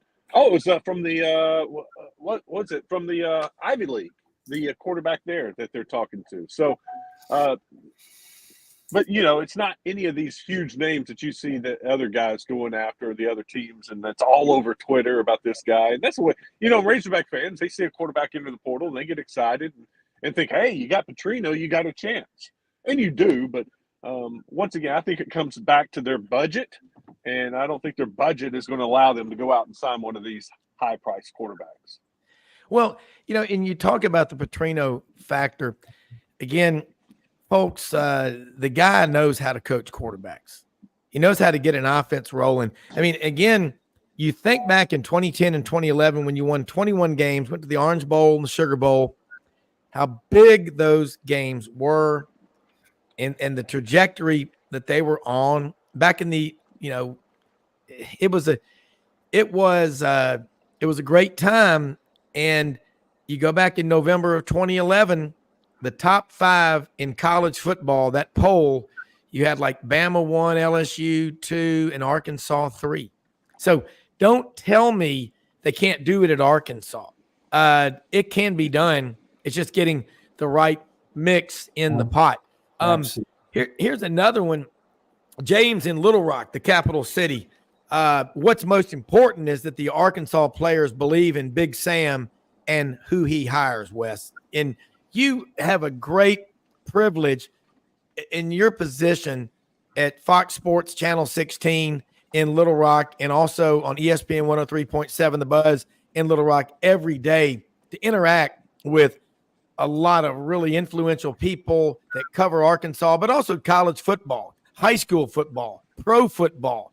I mean, I'd love to get Clint Sterner anytime from Baytown, Texas. I love that guy. everybody knows about the Tennessee game in 98, but what I love more than anything else is how he's responded with his life ever since that moment. He's a very successful guy. I miss him on SEC Network. I wish he was still doing it. But don't you agree, both of y'all, and start with you, Wes? If those players believe in Bobby Petrino, that's all that really matters. Well, look, Petrino's tough to play for. He is a disciplinarian. In his offense, you don't go out there and create stuff in the sand. You don't go out there and run a 9-yard route when it's supposed to be a 7-yard route. Yeah. And he's going to make sure of that in practice, in spring ball, in the summer workouts. And it's going to be a little different. He's going to be hard on those guys. And for some of them, it's going to be tough, and they're not going to like it. Others will take to the coaching and flourish. But when you start seeing results, that's all that matters. And that's what happened, with Enos. He comes in, they put in a system, they don't see the results, and the guys started doubting him, and then it was over. Well, that's the same thing. You've got to go out and produce some results, and then when they see that, then they'll respect Petrino a little bit more.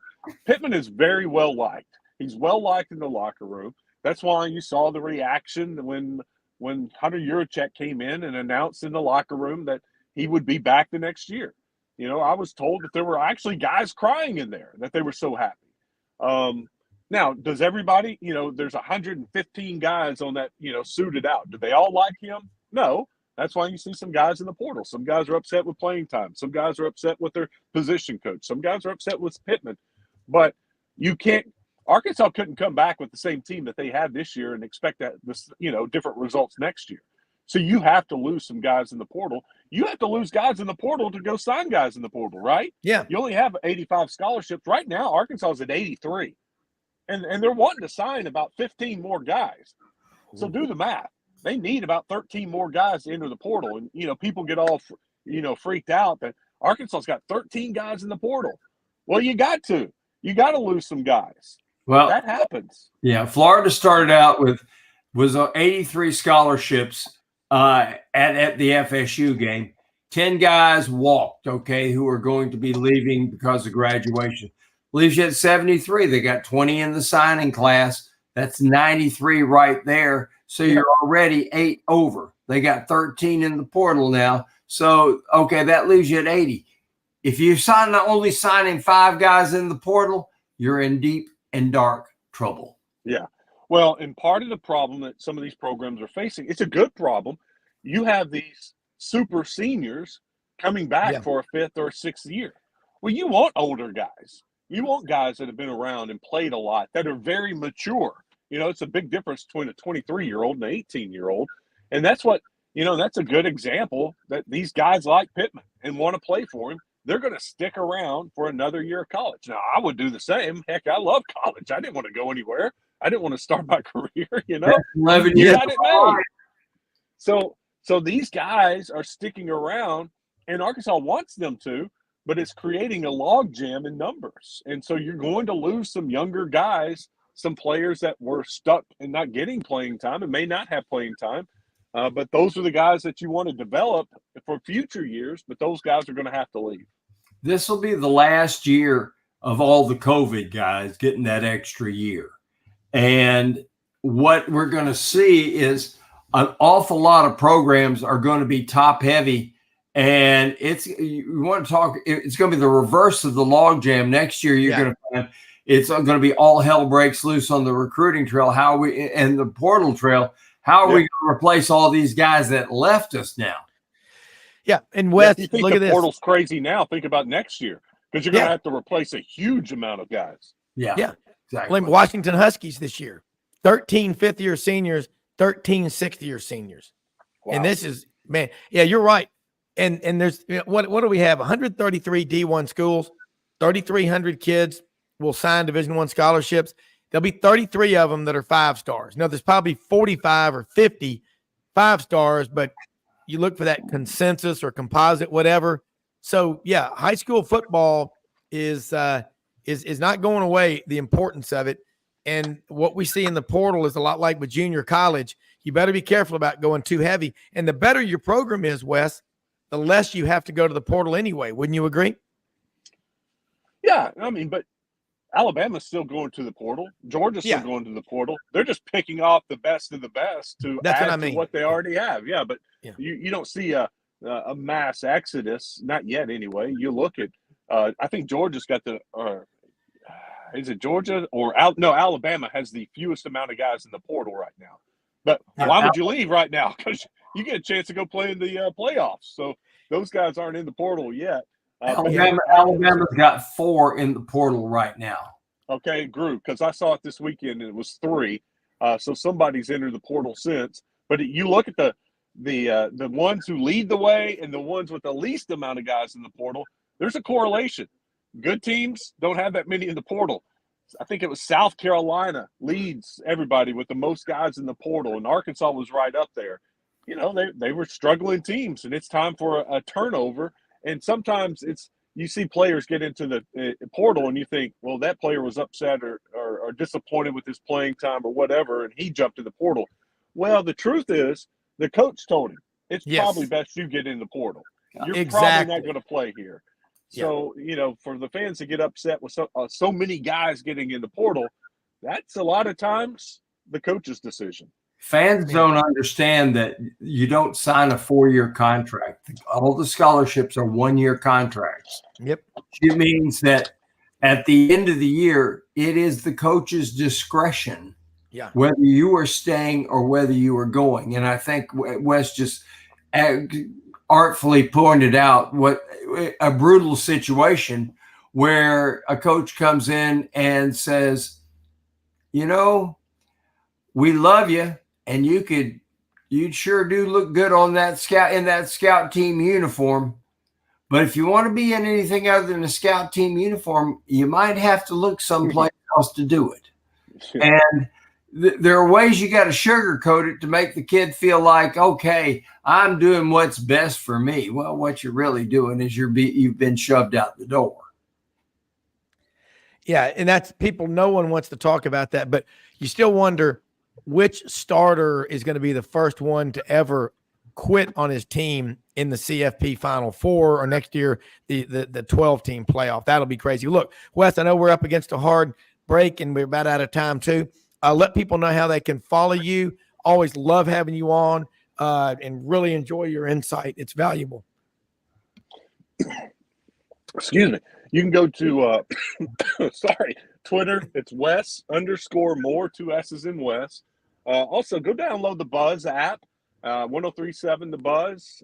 Easy to find, easy to download, or you can just go on your computer and type in 1037thebuzz.com and listen to us today. We got Clint Sterner coming up at 10:30. We're also going to talk with Keyshawn Blackstock. He is the offensive tackle that entered the portal and signed with Arkansas and from Michigan State. He was one of the top junior college offensive linemen in the country last year, signed with Michigan State. And when Michigan State got rid of their head coach, he entered the portal after a couple of weeks of playing for Michigan State. And he's coming to Arkansas, and I think he's their left tackle next year for Arkansas. And I've been told he is a character and a great interview, so I'm excited to have him on the show today at 11:10. Hey, Wes, I can't wait for you to get the tight end transfer from Eastern Michigan, who's from Copenhagen. I feel like to play the football. Over to Hardy, Arkansas. We're going to go do some NIL work up on the Spring River. It's going to be awesome. Wes, take care. You bet, guys. Y'all have a great day. You too. Thank you. Look, friends, great stuff. Love it, man. We'll be back on tomorrow. Coach John Brady's going to check in with us. We're going to be talking some basketball, Rodney Orr, Tyler Insider. So we will have a lot of fun. John Brady, just remember to let him know that he was 16-0 as a pitcher as a 12-year-old with the Macomb Little League team. I can't remember the name of the team he played for, but he was 16-0. And I've known John's dad was owned the radio station, and he flew. John's dad flew me and his brother John's older brother Don. And Carl Springer, he flew the three of us down in his Mooney down to New Orleans, and we took the test to get our radio broadcasting licenses when we were 14 or 15 years old. That is cool. I'm looking forward to having him on. I'm going to bring that up with him tomorrow. Look, most often we see the face of Christ in the least among us, folks. We live in the greatest country in the history of the world. We put it up there. Reach out to help the folks up in Clarksville, Tennessee that got whacked by those tornadoes. Do what you can. They need volunteers. They need your prayers. Constancy in prayer, folks. Not just when you need something, but constancy in prayer is what matters. We're out of here. We'll see you tomorrow. Thanks for watching.